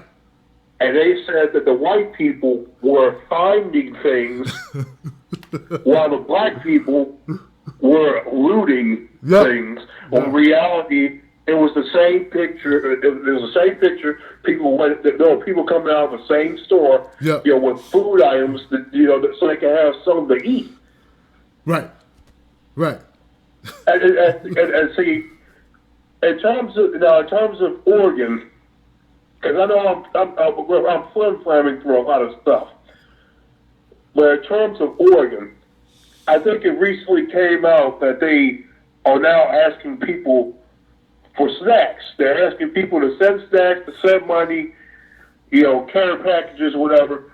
And my thing is this. These are the same people that would if I were to go to a social services office and try to apply for food stamps, they'll tell me I need to pull myself up by the bootstraps Yes. and stop asking big daddy government to support my lifestyle.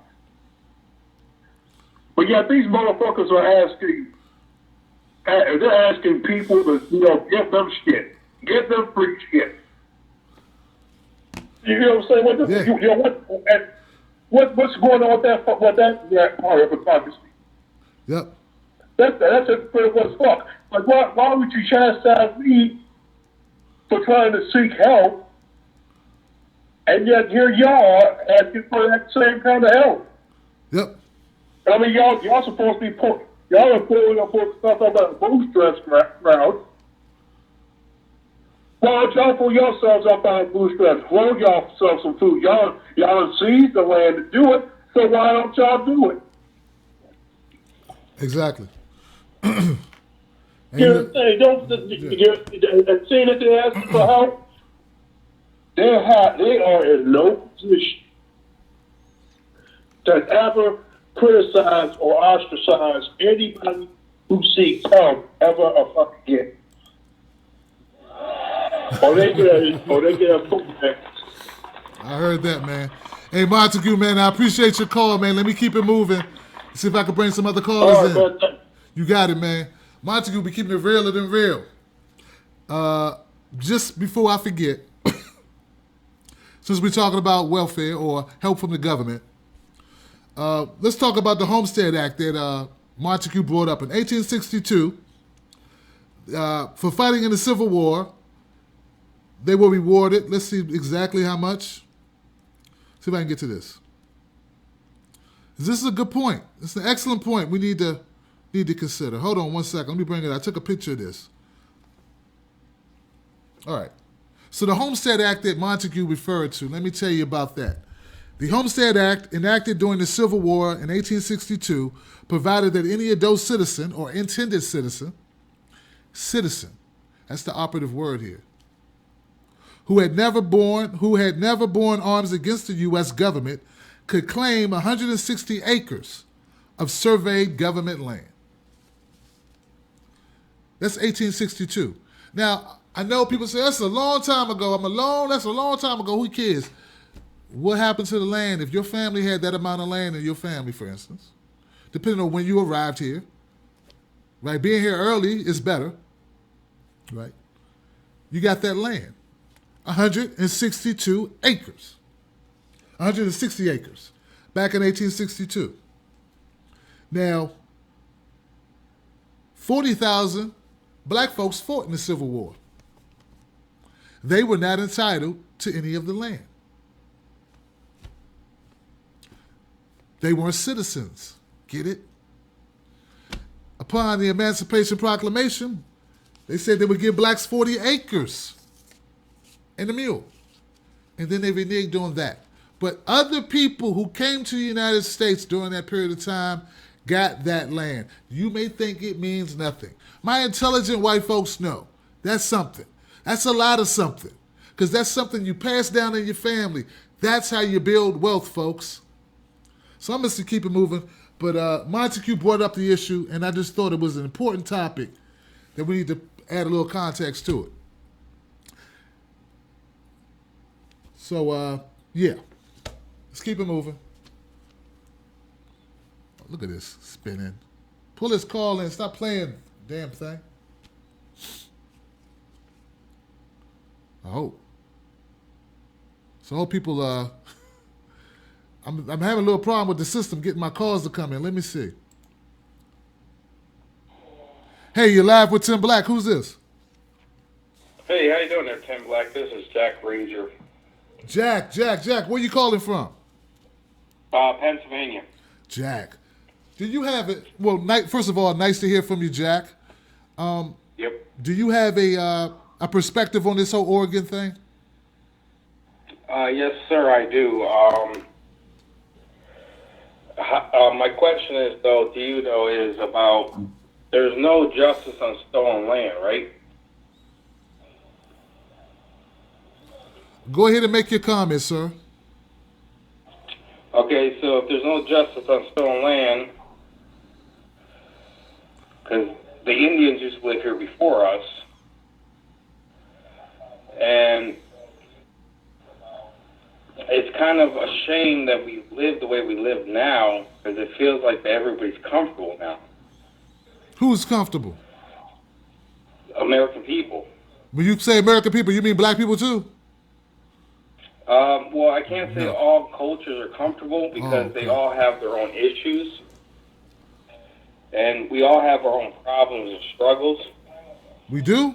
But well, we all have our own problems and struggles. But All right, man. All right, I'm sorry. I'm gonna let you go. Go ahead, Jack. What I'm trying to say is that we all think alike, we all act alike, and we're not the same as process of certain things. But I think that a lot of people in the world, in America alone, that we have this ego that we want to. Jack. Hey, Jack. Yeah. Man, you do What's not, that? Jack. You are free to speak your mind, sir. Do not feel like you got to be politically correct. I don't know who you are. I'm trusting that you're going to try to be, respectful. But please say what you mean, because people need to hear it. Whatever it is, I don't have to agree with it for you to say it. So go right ahead. I'm gonna be quiet, but say it. Say it. Say what you feel. Okay. The Zionists that control the world, and the Jews, whatever, they control our life, basically, right? Everything's based on money, power, and control. Okay. So if they control our life, and then we hate each other, and they have this the militia group up there, right, that are trying to fight for the Constitution, right? But if there's other power structure out there, what are we supposed to do as humans? Even if we have a voice, I have a voice. So how do we stop the corrupt nation? How do we stop all this stuff? So you got to be. Well, I understand what you're saying, and look. I mean, it sounds like a realistic question. I don't know the answer to how do we stop all this stuff. I don't even know what this stuff is, Jack. I would like for us to just be able to get our police force revamped. I'd like for our justice system to be. I'd like our justice system, not just cops. I want cops to be paid 3 times what they're paid right now. That's what I want. I'm not a cop hater. I'm a cop lover. I'm a good cop lover. I want a cop to make as much as a banker. That's what I think, okay? But I want bad cops to be fired immediately, okay? But that's something I feel needs to be done. I want our justice system to be overhauled. But see, what I think is important, you may not think is important or as important. Well, I think respect is more important, though. Like, if you respect someone's opinion or respect somebody's point of view in life, I think that's more important than anything. But see, that's an abstract thought. What does respect mean? You feel me?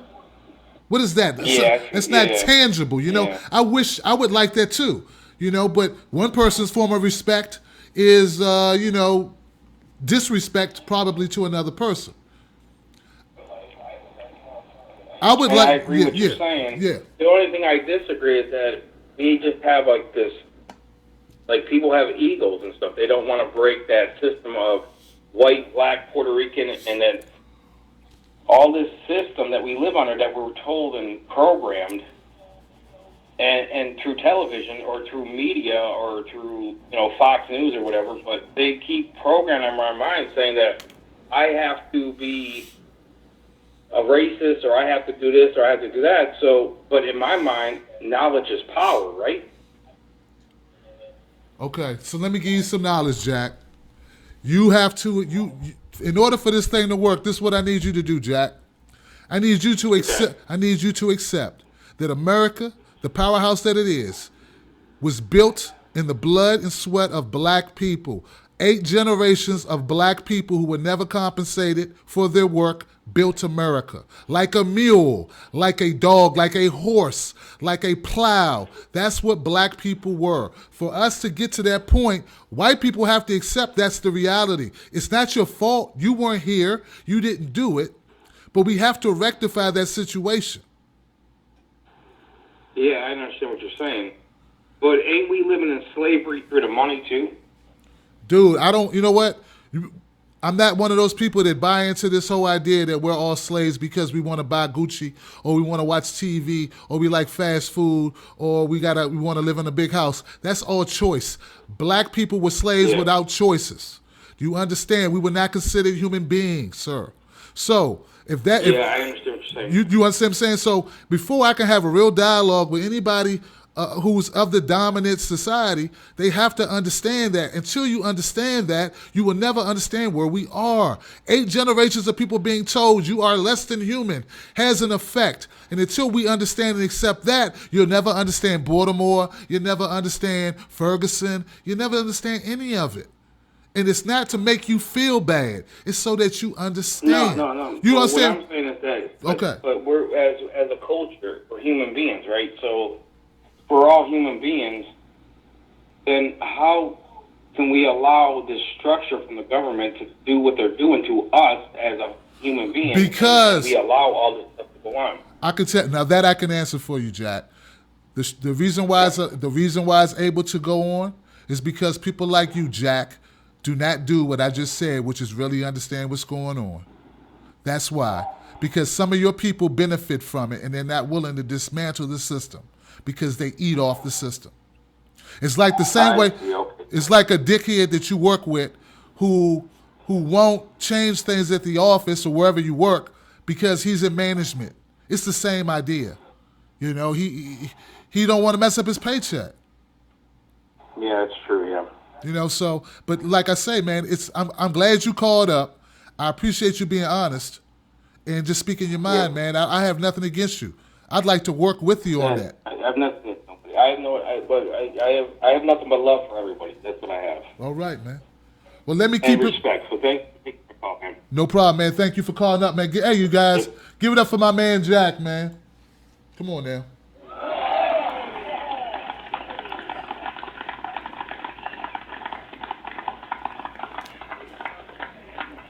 See, when I'm not on the show, I'm trying to read and expand my mind and expand my knowledge base and expand the way that I do things.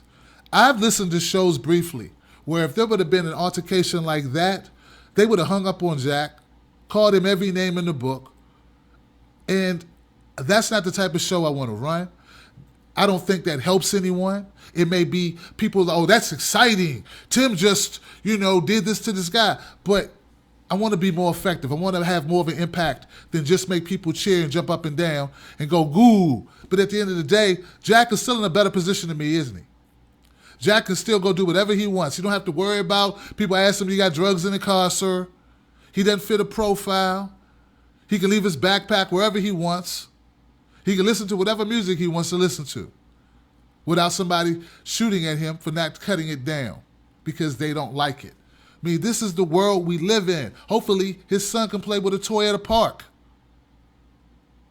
And somebody wouldn't be afraid of him to say, hey, your son got a toy at the park. I'm not afraid you're going to shoot me because you're black. You understand we had these problems. And my thing is, we have to have a dialogue. And I have to do a better job. And in the past, if I've ever not done a good job at that, I want to apologize. And I'm trying to do a better job. And it's not to kiss ass to make people subscribe. It's because I actually do want to be effective. Now, you can either be rich or you can be effective. And if I have to choose between being rich or being effective, I'm going to choose to be effective because my children have to live in this world. All right, I'm going to go to the next call. Thank you, Jack, once again. Hey, you're live with Tim Black. Who's this? Hey, what's up, buddy? My name is Jesse. I'm calling in with, I guess, another perspective from a white guy. Go right ahead, Jesse. Hey, man. I just want to say, I don't disagree with anything you've been saying, man. Like, you're completely on point. I would chime in to say that I think that a big reason that basically the white folks are getting up in arms now, right, is that they're starting to get a taste what black folk and a lot of other minorities throughout the years have been feeling for a really long time. And maybe that might just be the advent of the cell phone camera or social media. But shit, man, white folks are getting shot by cops too. I mean, I wish I didn't know a lot of them that had. And I think there's a purposeful race war being created within the media to divide us, because right now, man, we got so many similar issues that we should be united on. The land grabs, like you said, you know, with the Homestead Act and everything, 40 acres and a mule, right? White folk did get theirs, and black folk didn't get theirs, and it's really messed up. And a lot of what we're seeing out in Oregon right now is, in fact, like you said, a result of those laws that were made hundreds of years ago. So yes, is there white privilege in the protest? Absolutely there is. But at the same time, like the cats from like Oath Keepers and stuff, man, they're getting a bad rap by the media because they were out in Ferguson protecting businesses, both black and white owned. And you know, as an Oath Keeper myself, man, there's a lot of black folk, all sorts of, you know, Mexicans, Puerto Ricans, everybody that's sworn an oath to uphold the Constitution in this country. And that, my friend, is colorblind, and it's really getting, I feel, beat up in the media, because they're really there to divide us, just like they've been dividing us since MLK and COINTELPRO, man. And it really pisses me off. Like, we should be looking at each other as brothers, and we got more commonality than we got differences at the end of the day. Now, maybe it is through white privilege that white folks are just now getting a taste of their own. You know, I can't disagree with that. But we shouldn't, I mean, if we want to fight each other over that, man, if we want to, you know, be black folks versus white folks, or black folks versus Mexicans, or whatever, that's the shit that's only going to hold us down further, and that's exactly what they want. We are playing right into their hands. We're being played to a fiddle, man. And I guess that's what really trips me up. And I just, like I said, man, I don't disagree. There can never be justice on stolen land. But at the end of the day, I feel like we all got more commonality than we got differences. And you know, united we stand, divided we fall, right? And MLK knew that. Okay. And that's, I guess, that's kind of my direct comment. You know, yeah, that pertains to Oregon. I mean, I grew up on a dairy farm, all right, up in Alaska, all right. But we had federal land. I had 7,000 acres. They paid us not to farm it. How messed up is that, right? Right. It's I don't even know where to go. You know, when we're talking about good. Federal lands. Yeah. But what's happening, dude, is white folks are getting their assets seized the same way as minorities have gotten their assets seized throughout history. We're getting a taste of our own medicine, and we don't like it. Right. That's the only way to change it, though, man. I mean, it's unfortunate. That's the only way I think it'll ever change, is if white people get upset, man. You're the dominant. You have the numbers. You have the control more so than we do. And you're right, you know. Hey, look, Jesse, man, let me keep it going, Jesse. Thank you for your call, though, Jesse. No, I appreciate you taking the time, brother. Have a good evening. You too, man. Hey, man, be good. You got it, man. Jesse's making good points. I want to save my comments for after 11. That way I know that I can get all my callers in, because if you're calling, guys, you got to call by 11 for me to be able to pick up your call. If you're already in, you're in. But if you call now, if you call after 11, you won't be able to get through. So call now so you'll be on the hold, okay? And you can hear the show while you're on your phone. I don't know if this is... Hello, you're live with Tim Black.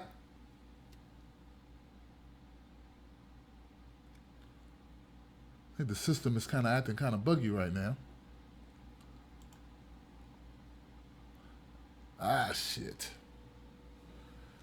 It's moving people around. Unfortunately, it's kind of moving people around. If you would like to speak and you haven't spoken, you want to come on to the conversation, go ahead and hang up and call back. That way I can look at my calendar. I have a couple people I think have spoken. A couple of you guys, Carlos, Kim, I know who you are. But some people haven't spoken. I'm not sure. It's getting a little bit confusing. It's getting a little confusing. Man, they need to upgrade this system so I can tell who's spoken, who hasn't. I hear what Jesse and I hear what Jack are saying. And you know what? And look, they sound like sincere guys who just feel the way they feel. I want them to feel comfortable in order to express themselves. You got to let people talk. You got to respect people. And that's what I intend to do. Here's the thing. Pardon me for not feeling sorry for white folks finally getting a taste of their own medicine, Jesse. It's like, if kids can be pampered all their lives, they'll take that deal. They have no problems with it.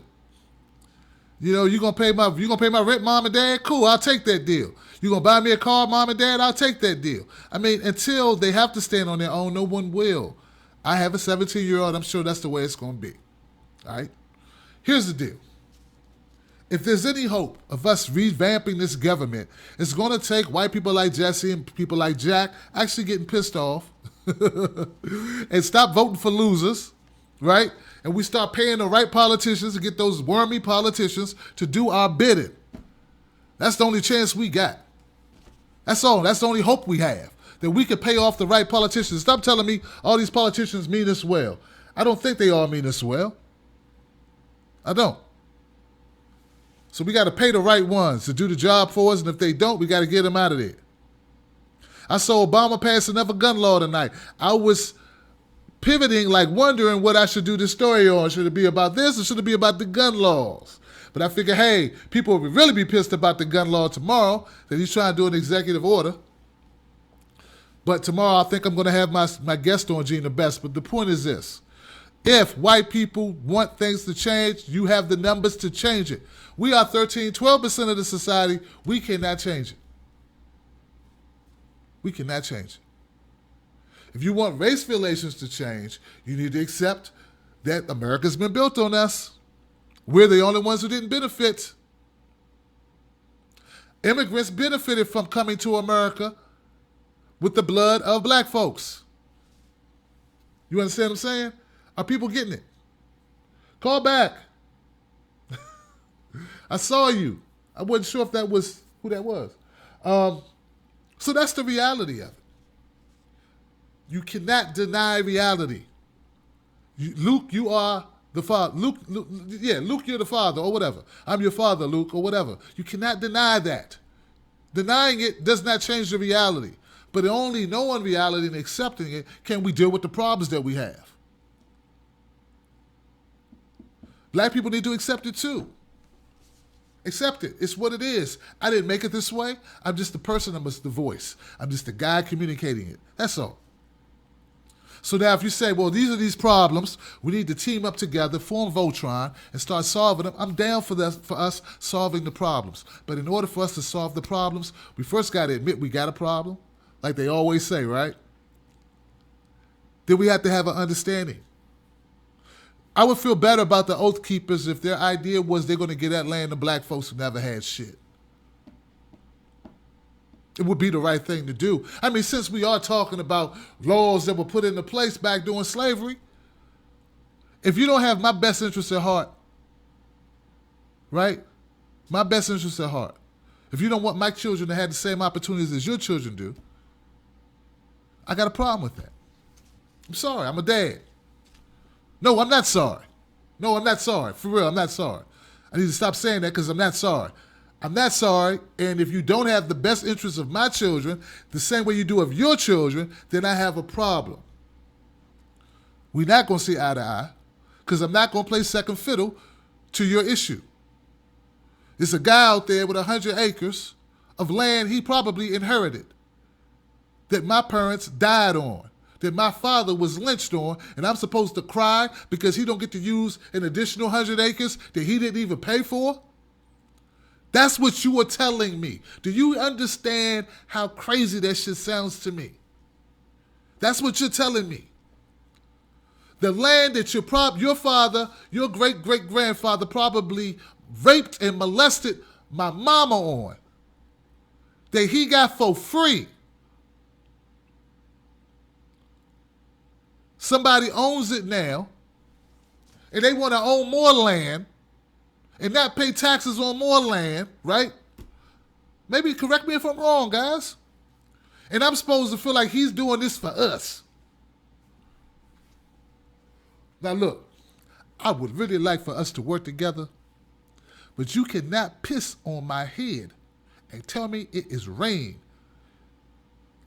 That ain't lemonade, that's urine, and I'm about to kill you. You understand what I'm saying? Does my face look like a toilet? Well, stop shitting on me. Stop pissing on me and telling me it's rain. It's spring water. It's not.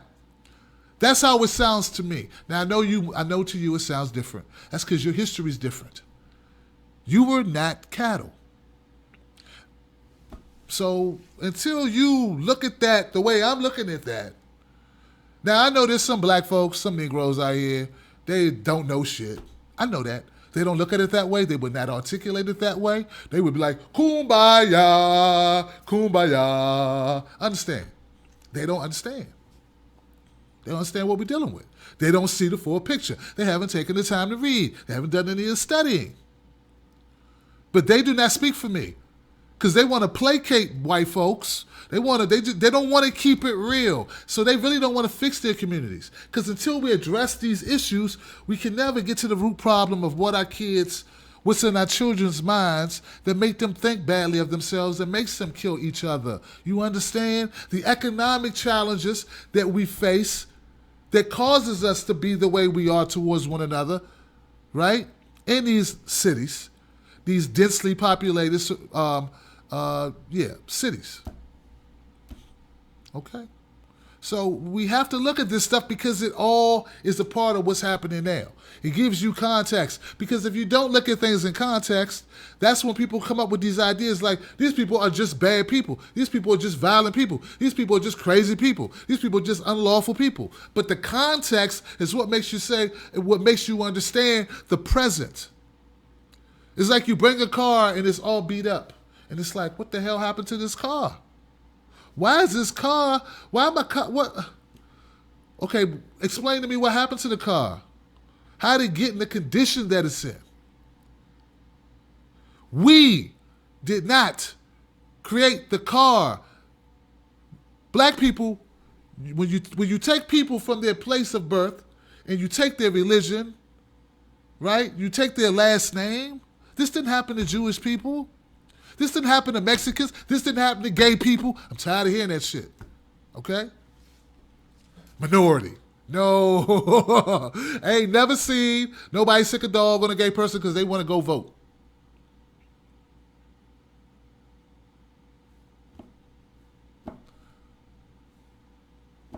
All right, let me go to the call. I know I got some people fired up. You know, that's my job. I fired up. I drive, y'all give me GPS, go this way, go that way. But this is not about hate. This is about understanding and conversation, communication, and getting the other side of the story. All right. Let me look here. Let me see. Hey, you're live with Tim Black. Who's this? What's up, Tim? This is Mr. Ricardo. How you doing tonight? Hey, man, I'm doing well, man. How you doing? I'm doing all right, Phil. All right, man. Tell me what you think about this organ situation, my friend. Man, even with some of the videos that I got to watch and listen to earlier, now the ranchers are trying to act like they need sympathy from the public. You know, 90 seconds. Some of them are like changing their mind. All right, we really don't want to die. We're just simple ranchers doing what ranchers do. This ain't nothing out the ordinary. we're getting bullied by the government. Right. Right. What I think happened in the long run of this situation is they lost their property to the federal government. They never 60 seconds. reclaimed that land. Okay. So while the government, they don't patrol all those areas, no way. Right. So after they didn't pay the taxes, they lost the land. It became, kind of public land. They're trying to sneak on the land and use it anyway when nobody's watching. They got busted. Okay. It makes sense. No one's there patrolling it. You do what you want to do. Uh-huh. Right. Right. Hey, look. And that in itself is a problem with even like hunters and stuff on, just regular country folk land. If they think you're not there watching your land, they'll run it down. 10 seconds. Just sneak on there, try to shoot up your deer and shit. Right. Try to sneak right back off because they think ain't nobody paying attention. Right. Right. But then once the game warden run up on them and slap them with them fines, then they all red in the face like they ain't do nothing wrong. Right. Right. And see, what people need to realize is that black people, man, we are so conditioned as a people, generally speaking. Some people are different, but generally speaking, black people are very cautious of laws because we know what can happen to us when it comes to laws. We understand the deck is stacked against us when it comes to the legal system. So we come from a different mentality. Like, you better not do that. Man, what are you doing, man? You better cut that music down, man. You better not do that. You better not do that. Yeah, man, that's going to get you 3 years. That's going to get you 5 years. We are very conditioned. And I think this is another learning moment for white people to see how black people really are, man. We are very conservative when it comes to breaking laws. Now, we'll smoke weed, but we ain't going to steal property that you can't hide. Mm-hmm. You know what I'm saying? We're still a stapler from work, but we're not gonna steal 30 acres of land and then say it's our shit and then go and get a gun and try to stand on that. That's not. We culturally are very different. Right. And maybe that's just because they're in the Midwest and that's how they were raised. And maybe there are some black folks that's out there too. I've never met any. I'm not from that area. I don't know. But it sounds crazy to me. Right, and see that's the whole subculture that I was trying to slide into the show last night. That is like a subculture with them. And with these militias, they got this whole thing about taking America back and all this shit. To what? And first of all, who you taking it back from? There you go. And what are we trying to go back to? Second of all, I want y'all to start with. Right. But taking the country back, making country great again, when was it great and for whom? Trumpites? Never. There. Trumpites for who? See, until we agree on these certain things, we need a fundamental shift. That's why I'm not excited about Trump. People be like mystical. People be like, Tim, Trump is not a politician. He got his own money. No one's got him in his pocket. He's and I say, well, he keeps talking about making America great. I'm trying to understand, restoring some greatness. When was it great? When was it great for black folks? Right. And what condition? We need a new way, not an old way. You feel me? Feel what I'm saying? Because the old way, we were getting screwed. So now you want to bring that back? Nah, that don't help me, man. I'm not interested. Obama sold us on something he could not deliver on. I don't know if he ever had intentions of delivering it, Carter, but that's what we brought into this new thing we thought was going to happen. I think if he could have got it through, then he would have. Well, maybe that's. Well, you know what? I don't think he like had to think that enough fight to, or anticipated having to fight them tooth and nail with the simplest of bills, like common sense bills. Okay. If you know you got a bunch of lunatics running around in your neighborhood, do you really want to give them AK-47s? I mean, that's just common knowledge. Yeah, I mean, I wouldn't want a person who's clinically insane to be able to go buy AK. You know the kids retarded. You know they drooling. You gonna hand them a fucking 30-round magazine? Baryshnikov? I don't think so. That's just fucking retarded. Right. But see, this is the thing, Carter, and I had to kind of learn this. This is the way the NRA people think. That it would be one thing if the law was going to be that one line. Insane people who are clinically insane cannot buy AK-47s, but they're saying the law is going to have all this shit stuffed in it that's going to include different parameters that are going to be far-reaching, that's going to infringe on our rights. They do not trust the government to pass a law that will be streamlined and only affect that one issue, that they're going to throw a bunch of crap into it, which will take away their rights. So that's, in my understanding, that's what the problem is. They kind of got a point with that. I mean, they've been trying to keep black people from being armed for years. Right. And what the average black person is just makes the Kool-Aid to understand is you do have a right to be armed. You can buy a concealed carry license. You can take the same training classes. You will get some dirty looks when you go in there, but you still just got to do it. True. That way your back is covered. Right. Well, allegedly. Right. Yeah, because we've heard of a few cases where black veterans who had all the proper paperwork still got sent to jail. Wow. Yeah, it was a black lady out of Florida that was like a E5 or something. You know, highly decorated naval officer. And didn't even shoot the guy. Shot a warning shot. Wow. You know what I mean? Right. And see, like I said, the last thing they want is for us to get on that same level where we're like, you know what, we're tired of being screwed. Fuck you, we're going to do it anyway. And now you got two problems. You got them that's already batty and act like that, and who think they have a right to act like that whenever they want. And then you got the people who've actually been oppressed, getting sick and tired of being sick and tired. That's true. Now, that would not be a good look for us to combine, because then they would be in trouble. But we'd have to have the same goals in mind, or a similar enemy. And right. Believe me, man, if Clive Bundy was really a problem, they would have killed that guy. I don't want to hear this shit. If they really thought Clive Bundy and these guys were really a problem, you know, I know people say, well, they're armed to the teeth. Man, if they really thought Clive Bundy and crew were really a problem, they'd be gone.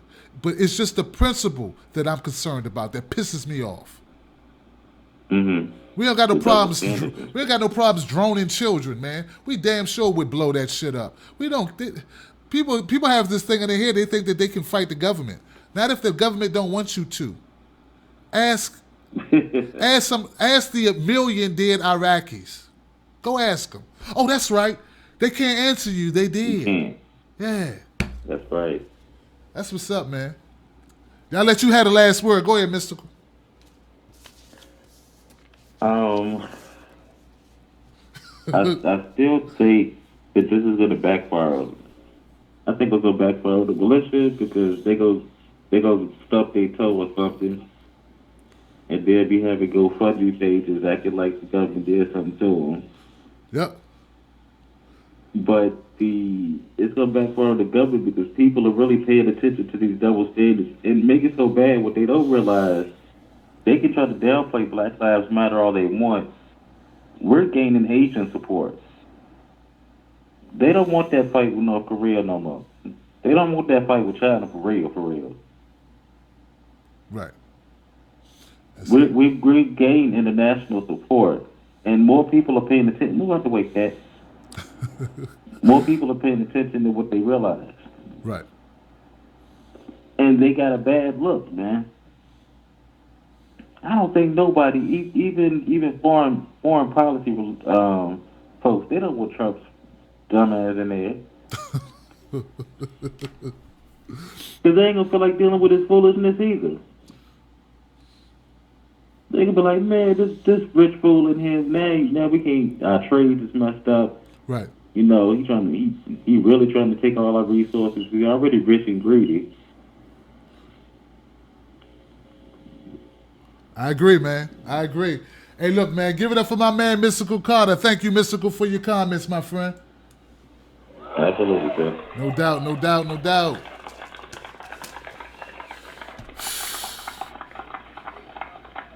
Nah, America don't want to see that. They don't want to see China or North Korea. We don't want them problems. In fact, hell, we owe all this money to China. We damn sure don't want no problems with China. They might want their bills due. That's the bill collector. Like, hello, it's China. We're not home right now. Look in here. Now, this person, did I already speak? Let me try this caller here. Hey, you're live with Tim Black. Have you been brought on yet? Did you want to speak? Hello, this is Tim Black. Is this Jesse? No, it's Tim Vinall. Okay. Did you have a comment for tonight's show? Oh yeah, I want to kind of go back to the Oregon thing. Okay, great. You had a female reporter earlier on. I forget her name. Nambi, yes. Yeah. She kind of missed something in the initial report. These people that were caught burning federal land, they were sentenced to prison for about 5 months. Right. That's what the county judge sent them to. Right. Then the federal government reopened that case and just made jurisdiction and sent them to 5 years automatically. And there was no jury of their peers, so their Fifth Amendment rights were violated automatically. And no one signed the prosecution papers. Okay. So why are it's just a mess, and it's just two different views that almost contradict each other and don't cover the main basis. So let me write. I want to write this down because I want to get this right. Now, I had heard about this in my original show on it. I did discuss it yesterday. I did say, well, I didn't know exactly what the length of time was, but 5 months. And then there was the federal government stepped in and said, no, this should have been 5 years. And that's the contention. And they're saying that they did not have due process. Yeah, that's correct. Due process. Okay, man. Well, hey, man, I'm not going to argue with that point. I mean, I read something similar, but they kind of brushed it over. You know what I'm saying? You know what I mean? They kind of they mentioned it, but then they made it seem like, well, it was a clerical error, basically. That it should have been 5 years, so they corrected it, and now they're upset, or, they did not give that part of it much time. And I think that was like CNN or... I think it was a liberal website that reported it that I read. Yeah. I read it too, and I heard some people, some of the militiamen say it too. Okay. I mean, it's just like two sides. Oh, they're saying the same thing, but not really. Gotcha. Well, hey. But I mean, I've been watching you since you had that feud with the Amazing Atheist. Right. And I mean, I'm a big fan of yours. I've seen that you kind of work on the corruption of the police officers and all that. Right. And I completely agree with you that there are corrupt cops out there, but there are many good cops out there coming from a family of cops. Yeah, often people who are coming from a family of cops feel that way, but dude, I don't know, man. What can I tell you, man? I don't like that comparison. I don't like people. Typically, people say that because they want to, because they want to support the cops, and I understand that. But man, we got a problem. It's too many cops for us who have a problem, for us to act like it's not a major, for us to act as if this is not a major issue that needs to be addressed. This is not one person's problem. This is a systematic problem in the way our police departments are run. Okay? Yeah, and I feel like they need to be trained differently, dealt differently, and we need, maybe even designed differently. Yeah, and punished differently and hired differently, and my collar's flying, and we need to get rid of racists and bigots, get them out, right? Wouldn't you agree? It'd be a bad thing to be a hater of anyone and be a cop, right? Yeah. Yeah, that's kind of not a good idea. So we need to get rid of those people, and when the citizens complain, they need to take those complaints seriously. Dude, if you knew, I'm sorry, what's your name? You said Arendal? No, Tin Vanilla. Tin Vanal. Vanilla. Vanilla. I commented on your previous Okay, yeah, video I can't see. about the Philadelphia thing. Okay. I just like to use people's name when I speak to them. Here's my thing, man. Here's my thing, bro. I'm looking at it like this. If we're gonna have good cops, we need to compensate the good cops. I'm all for your family, whoever's a cop in your family, I'm all for them making $100+ a year. Because I feel that we don't pay good cops enough money. And we should also empower good cops and not let them suffer repercussions when they tell on the bad cops. So we need some checks and balances in there. Cops are very powerful people. Very powerful people. You understand? Yeah, and I mean, a lot of that starts with what kind of like with the government standpoint. Like if we have like a government not overseeing, but like controlling what these cops do and their pay and all that, like more efficiently, then we can have that checks and balance. But it's almost as if the government wants it the way it is, and they prefer this system. Yeah, I feel like we can just get rid of this corrupt government, right? Then we can get rid of the corrupt police and racist police. But that will never happen because everyone's batting heads on issues that the government creates. Yeah. You understand? Yeah, I do understand. All right, my friend. Look, Vanilla.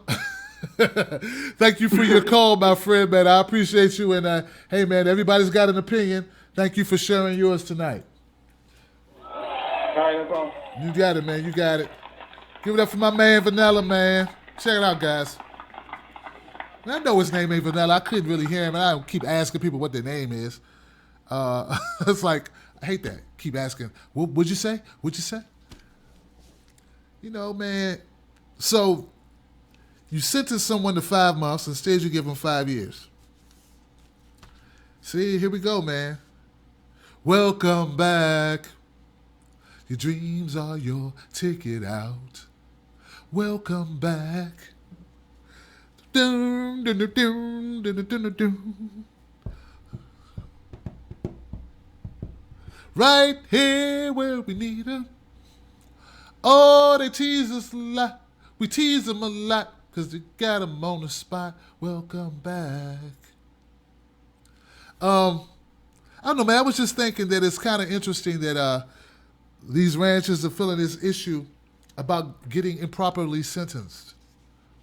Sounds a lot like those guys in Lothian, Alabama, those black men. A whole bunch of black men over the last 20 years who cops were planting evidence and juking the system in order to sentence them. And I didn't hear the ranchers come out. You know, I keep hearing about how the Oath Keepers are such great people. They went to Ferguson. They did this, they did. You know what? This is not about the Oath Keepers being good people or bad people. I'm just pointing out the disparity in the way justice is handled in America. This is glaring, man. This is so obvious for me to pretend like I don't see the disparity in the way these ranchers are being treated at this point. I should not be allowed to drive my car because obviously I am blind. And that's the way I feel about anybody who calls up, who all of a sudden can't see the disparity of what would have happened if these had been all a bunch of black guys. First of all, they wouldn't have been able to call themselves Oath Keepers because Bill O'Reilly would have changed their name to something devious. He'd have said they were spawned of the devil. Rush Limbaugh would have been on his soapbox. Oh, the dark killers arrive. You see them in, the whole way the narrative would have been pictured would have been totally different. So stop saying we need to work together when you won't even work through the bullshit in your own backyard. See, Jesse Jack and my friend Vanilla, you have the power to go to your communities and do the Bill Clinton, or do the Bill Clinton with the thumb. You have the power to go to your communities and organize. And white people will listen to you because you're a white guy. It's just the way it is. That's why I start talking more to black people, because maybe black people listen to me. Talk to white people, I get a few of them. They're really cool, but most of them won't listen because as soon as they see a black guy talking about a racial issue, they just cut off because, well, you know, he wants free stuff. Then they forget they got 160 acres free and no one said shit. These guys are really mad in Oregon. Why? Because they're used to payoffs and handouts. That's what the argument's about. Now, if Shaniqua and Tyrone and Bed-Stuy were pissed off because they weren't getting their payoff money, right? Glenn Beck's bitch ass and Geraldo Rivera and Don Lemon and all of them will be sitting there going, they will be sitting here doing a collective. Boy, you ought to be shaming yourself. Hell, I saw Cliven Bundy telling black people they don't work hard enough. They sit out on the porch, they don't work. That's the problem with the blacks. They sit on porches. I see him when I go to town. I remember him. I reported on his ass. I know how you feel about black people. I heard him. I didn't read it. I heard him say it. I watched his mouth move and the words come out of his mouth. What do you thought about black people? And then that's when everybody said, oh, okay. Time to get him off the Fox News channel. He just spilled, he's fucked around. He's talked so much because they kept putting mics in his mouth. And it got good to him. Because a racist can be good for a while. Racist guy can be good. He can talk for a while, and he won't say anything negative. It'll be, you know, oh yeah, everything's fine. Well, hello, how are you, sir? Good to meet you, sir. Everything's fine. But see, a problem occurs when that guy, that racist, that hidden racist, starts letting his hair out. Or starts, letting his hair down. Gets relaxed, get comfortable. And after about the 20th interview, Cliven Bundy thought it was his job to talk about social issues. See, that's where he screwed up. Because then he started talking and what he really felt came out. Then we were able to see the real Cliven Bundy behind all of the, I'm just a constitutionalist and I'm just yeah. And that's when it came out. Black people need to work harder. Meanwhile, his family got inherited land that were given to him that they did not earn. Meanwhile, his daddy got the GI loan or whatever the hell, and the bank processed it, and my family could not get it because the bank would not co-sign the loan. But because we were black, we couldn't get it. He was white, he got it. He don't want to talk about that, though. And meanwhile, the whole argument is over land he did not purchase. But see, when black people complain about shit they haven't purchased, such as food stamps, then I hear a whole election. They want an Obama phone. You know how many Obama phones free grazing for your horses is worth? How many Obama phones can you buy with the money saved on not having to feed your own cows? Cliven Bundyites. A lot, right? But see, that's too real. Now I'm being racist. Tim's the racist. I am? I'm just telling the truth about it. I mean, it's comparing apples to apples. But see, that's the reason why I got a problem with the Others. Well, with the Cliven Bundy supporters. Look, be careful who you support. Be careful. Now, these oath keepers, you are down for the Constitution? Okay, fine. You know what? Let's really be down with the Constitution. Get us that 40 acres and a mule. Then we can talk. Hey, it's long overdue. It needs to be done. Oh, but no. We can't go back and we can't be punished for the sins of our forefathers. But you want me to be the concerned about poor Mr. Ammond having to spend time in jail longer than he expected. You know how often that happens to us? Do we really need to have that conversation about unjust prison sentences? Do we really need the conversation about unjust penalties? Well, Tim, you don't want them to go through what you've been through because just because they're white, why would you want them to have to suffer like you? Get the hell out of here. You know what? I'm not that guy, man. I'm not that benevolent, self-sacrificing asshole that jumps on the grenade for the racist guy so the racist guy will learn not to be racist. Nope. I'm not that guy. I'm not the guy who takes a bullet for the asshole just so he'll learn that we're really good people. Dude, if you don't already know I'm a good person, I ain't going to sit here and try to prove it to you. I don't have time nor energy. Let me deal with people who already know, who don't need to be convinced that I'm a human being with rights and should be respected as such. I should not have to convince you that I'm not like the others. I don't get into that. Save that for young, dumb black guys who don't understand shit. Really. Save it for the young dummies just entering the corporate world, all green, going, wow, make sure I cut off my Kanye. I don't want anybody to hear me listen to Chance the Rapper. Let me cut on some Rolling Stones. This will make them like me more. They're just thinking, why is this nigga listening to Rolling Stones? What the fuck is wrong with him? Meanwhile, the white guys listening to Ice Cube, NWA. He cuts his down because, he cuts his up. See, it's a lot going on in America. There's all these layers to everything. And I'm not saying I'm right about everything, but I'm not wrong about everything.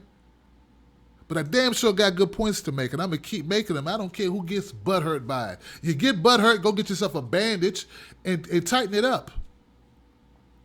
Get yourself some rubbing alcohol and disinfect that thing.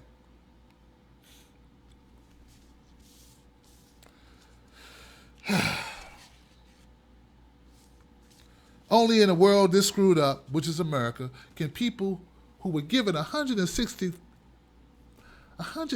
acres begrudge other people for wanting a damn Obama phone.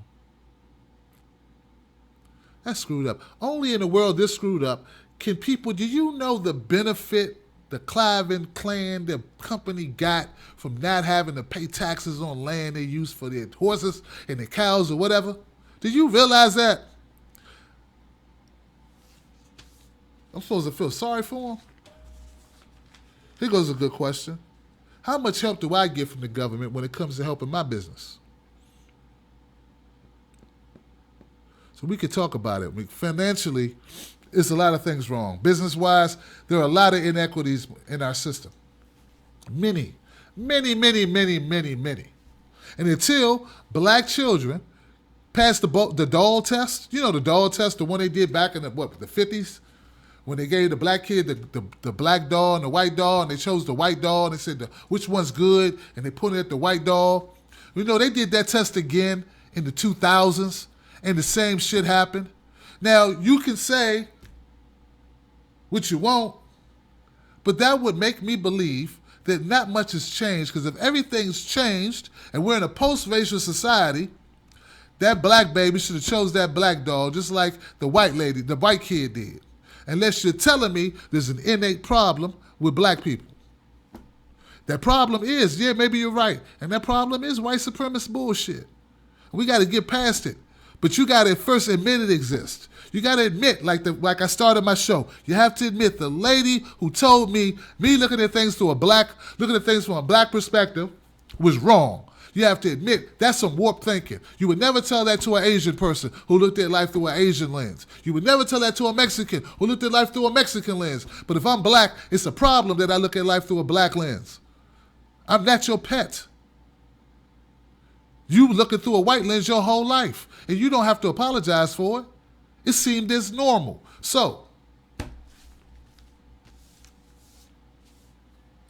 I'm going to keep pushing the envelope. I'm going to keep it up. I'm going to keep the pressure on them. Vanilla and my friends Jesse and Jack and everybody else who call. I'm going to keep the pressure on them. I'd rather be effective than to be rich. So this is what I've chosen to do. I do not want the ranchers to get shot. See, here's my thing. I'm going to end it on this. I do not want those ranchers to be blown up. I know some people do. I wouldn't find any joy in it. Okay? Loss of life is loss of life. I'm not that guy. I'm not saying Please shoot him. No. I'm saying, look at this shit. You need to get out. Just like a person watching a horror film. When Freddy or the bad guy comes in, it's like, you need to get out of there, run. You know, that's all I'm doing. These guys are sitting tight, knowing that the beast ain't going to attack them. And I'm looking at this like, this is some bullshit. Y'all see this? What kind of movie is this? I thought we were watching a horror flick. This guy's just going to sit there and let the thing eat him. Where did they do that at? Where'd this come from? I don't understand. This don't make sense to me. But do I want them to be eaten by the monster? No. Not really. But get out of there. Run. Stop acting like the monster owe you something. And if you really want to do something, you want to band together, help me get out. Monster done ate us already. Help us get out. Won't you take one for the team? Why come I don't see that movie more often? Where the white guy dies saving the black guys. Won't we see Bagger Vance the other way sometimes?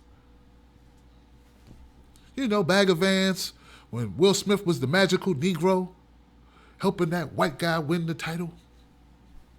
You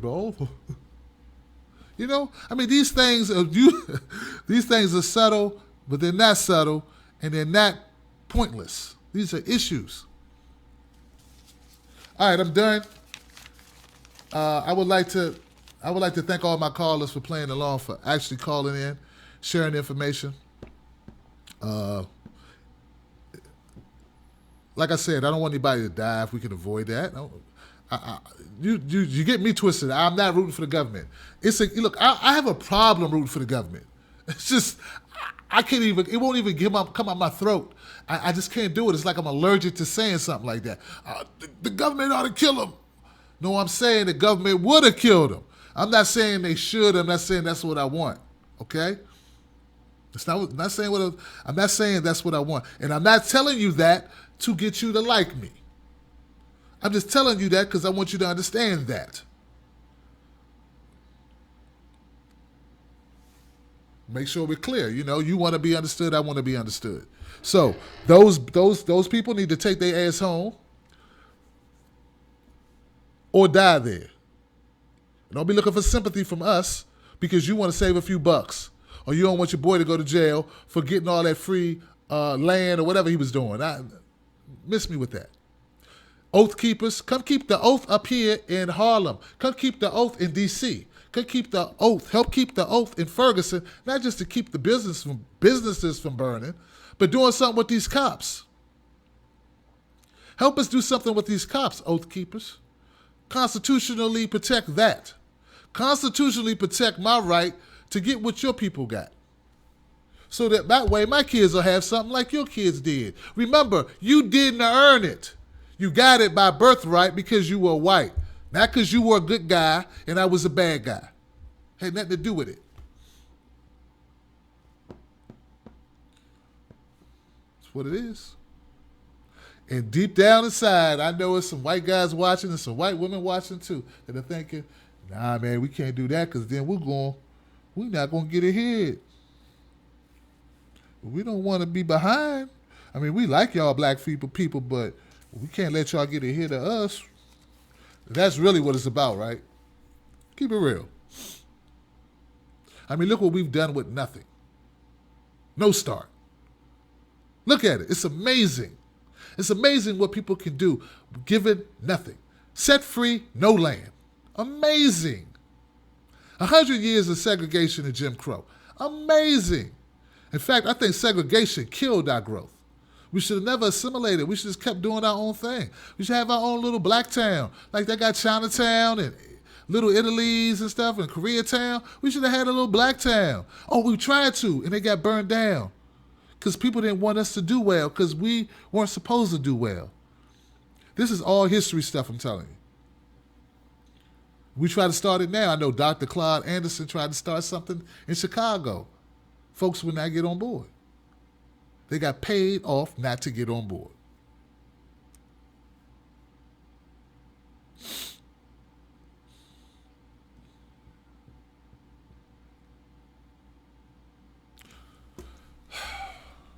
I got nothing else to say. If you got family in Oregon, they need to bring their ass home.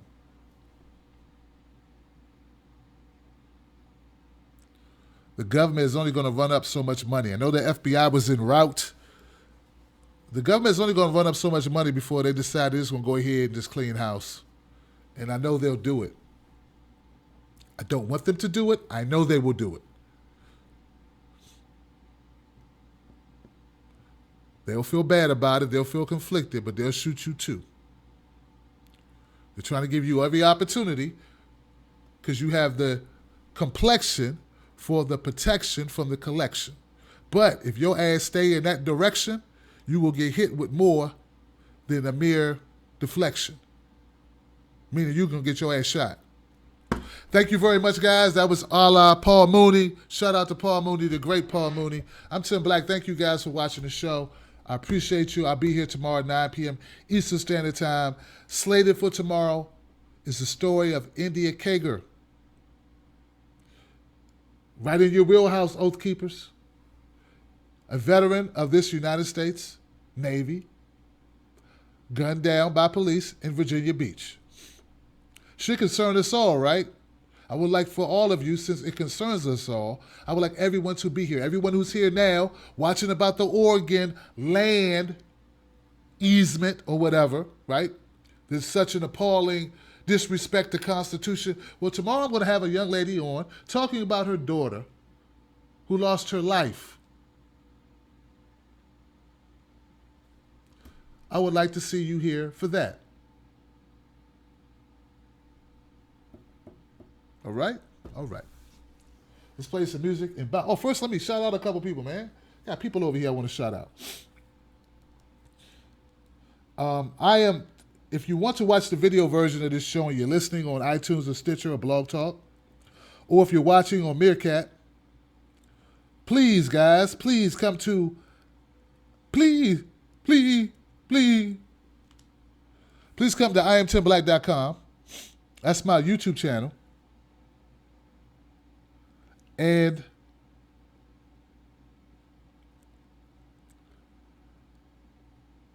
yeah, come to, I'm just reading my comments. And also, if you want to watch the stream, come to TimBlackTV.com. TimBlackTV.com, guys. That's where the show is streamed. Hey, Laura, how you doing? Chorizo, how you doing?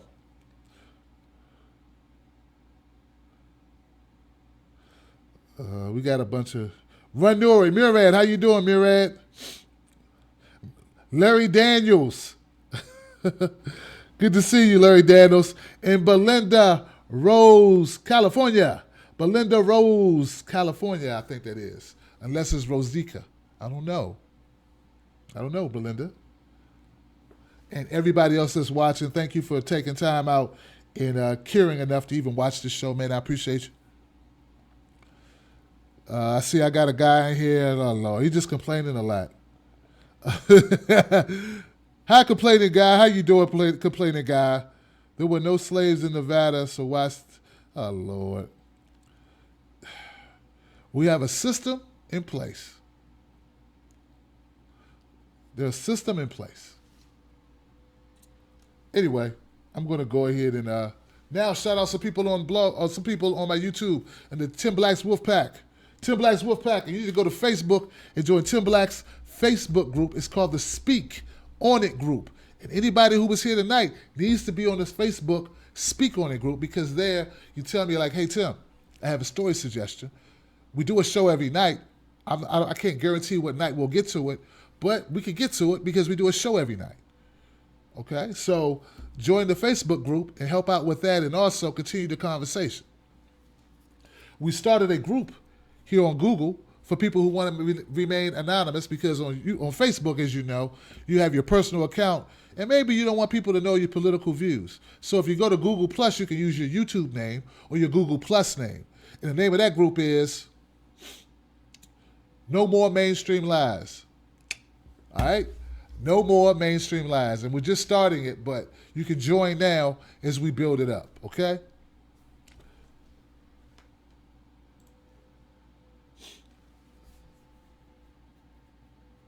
Derek Garrett Jr. What's up, my friend? How you doing, Derek Garrett Jr.? Lisa, good to see you, Lisa. I'm glad you tuned in, Lisa. I don't know. Joe Watkins. Joe Watkins says America has no equality, only racism. It was built on racism. It was. We got to accept that. That's all I ask. I don't ask you to make it better. I don't ask you to snap your fingers and do away with the past, but you gotta accept the past. You just have to.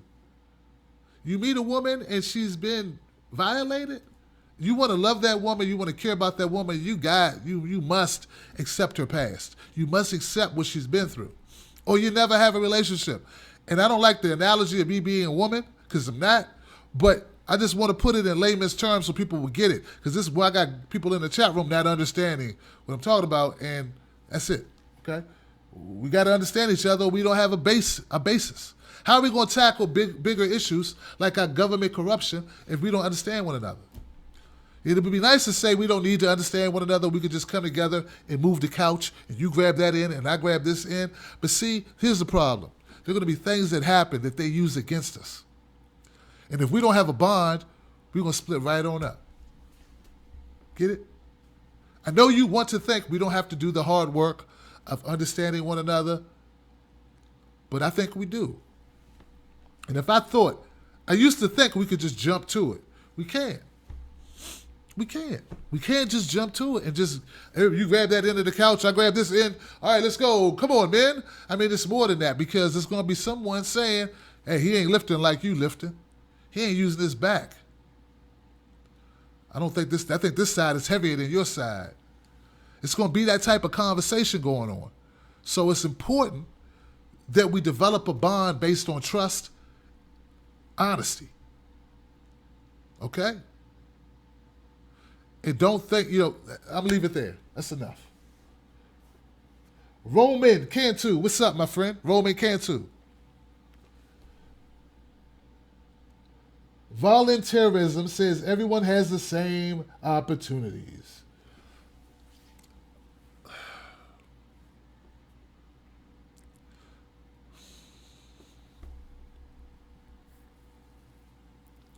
Only a white person. You know what? Maybe there are black people too. Let me not say white people. Only a sheltered individual whose mother pays for his internet access would say we all have the same opportunities. There are white people who know that certain white people have more opportunity than them.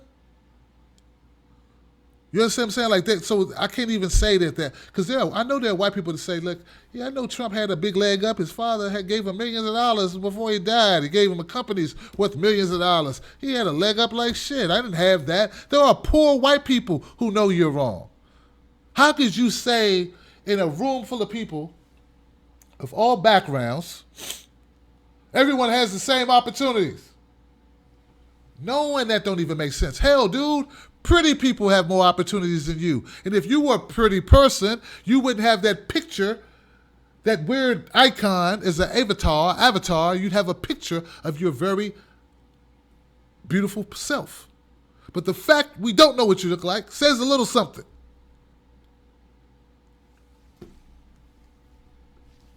Come on. Foshini Gaming. It's a lot of gamers online tonight. What's up, gamers? A. Lawrence. What's up, A. Lawrence? How you doing, my man? Right. Google Tim Wise. See, they'll listen to Tim Wise. They're not going to listen to Tim Black because Tim's middle name is. But they'll listen to Tim Wise because his middle name is too. The complexion for the protection from the collection. When I Rap. What's up, When I Rap? I hope the trolls weren't out in full force tonight. The jury killed you all over the place when they're in full force. All right, guys, I'm going to keep it moving.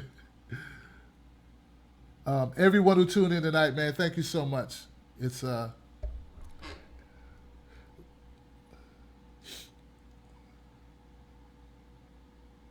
will say this. It's been a plump, pleasant pleasure This is Mammy Jane's baby boy, Lester Brown. It's been a pleasing pleasure. Les Brown was somebody I idolized, man. Press Brown could move a crowd. He could move a crowd. He still can. It's been a pleasing pleasure. Been a pleasing pleasure. Sure has. Yeah, I got them riled up. Whenever I start calling out racism and shit, then people get riled up. They don't believe in it. Racism don't exist. Look at Obama. Look at Oprah. 1 out of 6 people in America live under the poverty line. I know you would like to believe they're all just lazy fucks who don't want to work, who don't want anything out of life. I know that's what you like to believe.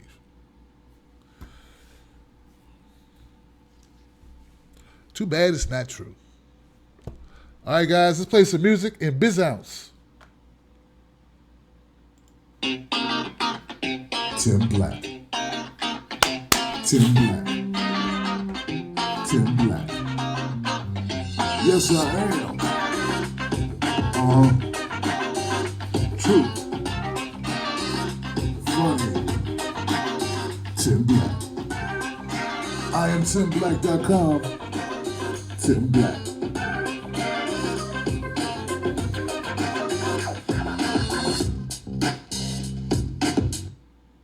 There it is. Shout out to my man Brooklyn, man. Shout out to Chorizo and Laura and Kim Santana. It's hot like Santana. And we out. And shout out to my Redskins for going to the playoffs. And shout out to the New York Giants, Cannoneer coach Coughlin. And shout out to the Jets sitting home. Sorry about that, Gary Vaynerchuk. And we out. Damn. Oh, I'm mean, ain't I mean, yo? On my other channel, Tim Black channel, I got another channel. I'm going to start doing movie reviews because sometimes I watch movies and I like to talk about them, but I can't put them on this channel. So I'm going to do some movie reviews because I saw The Hateful Eight and I saw Creed and I saw... What else I saw? The Revenant with Leonardo DiCaprio, and I got to talk about it. And it'll be a lighter subject matter. All right? So subscribe to Tim's Take Live, which is Tim Black at IamTimBlack.com. Subscribe there, and I will send a video out so you can find the other channels, okay? Movie reviews, lighter stuff. Everybody can have fun sometimes, right? I know people say, Tim, we don't have time to have fun. We got to keep it serious. You know what? On another channel, I'm going to keep it a little less serious. All right? Nothing wrong with watching a movie every once in a while. Okay? All right. Peace, y'all. Thank you. Oh, man.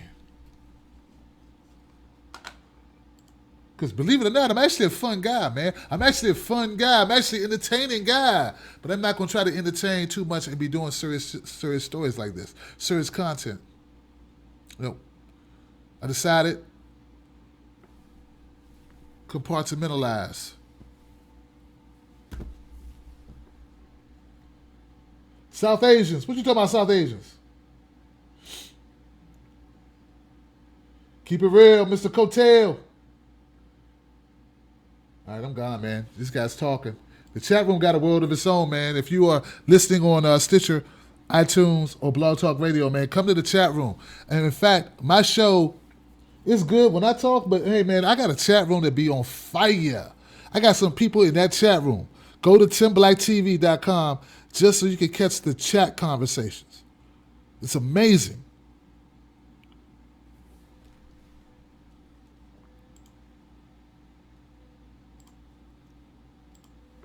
Thank you for using Blog Talk Radio. Goodbye.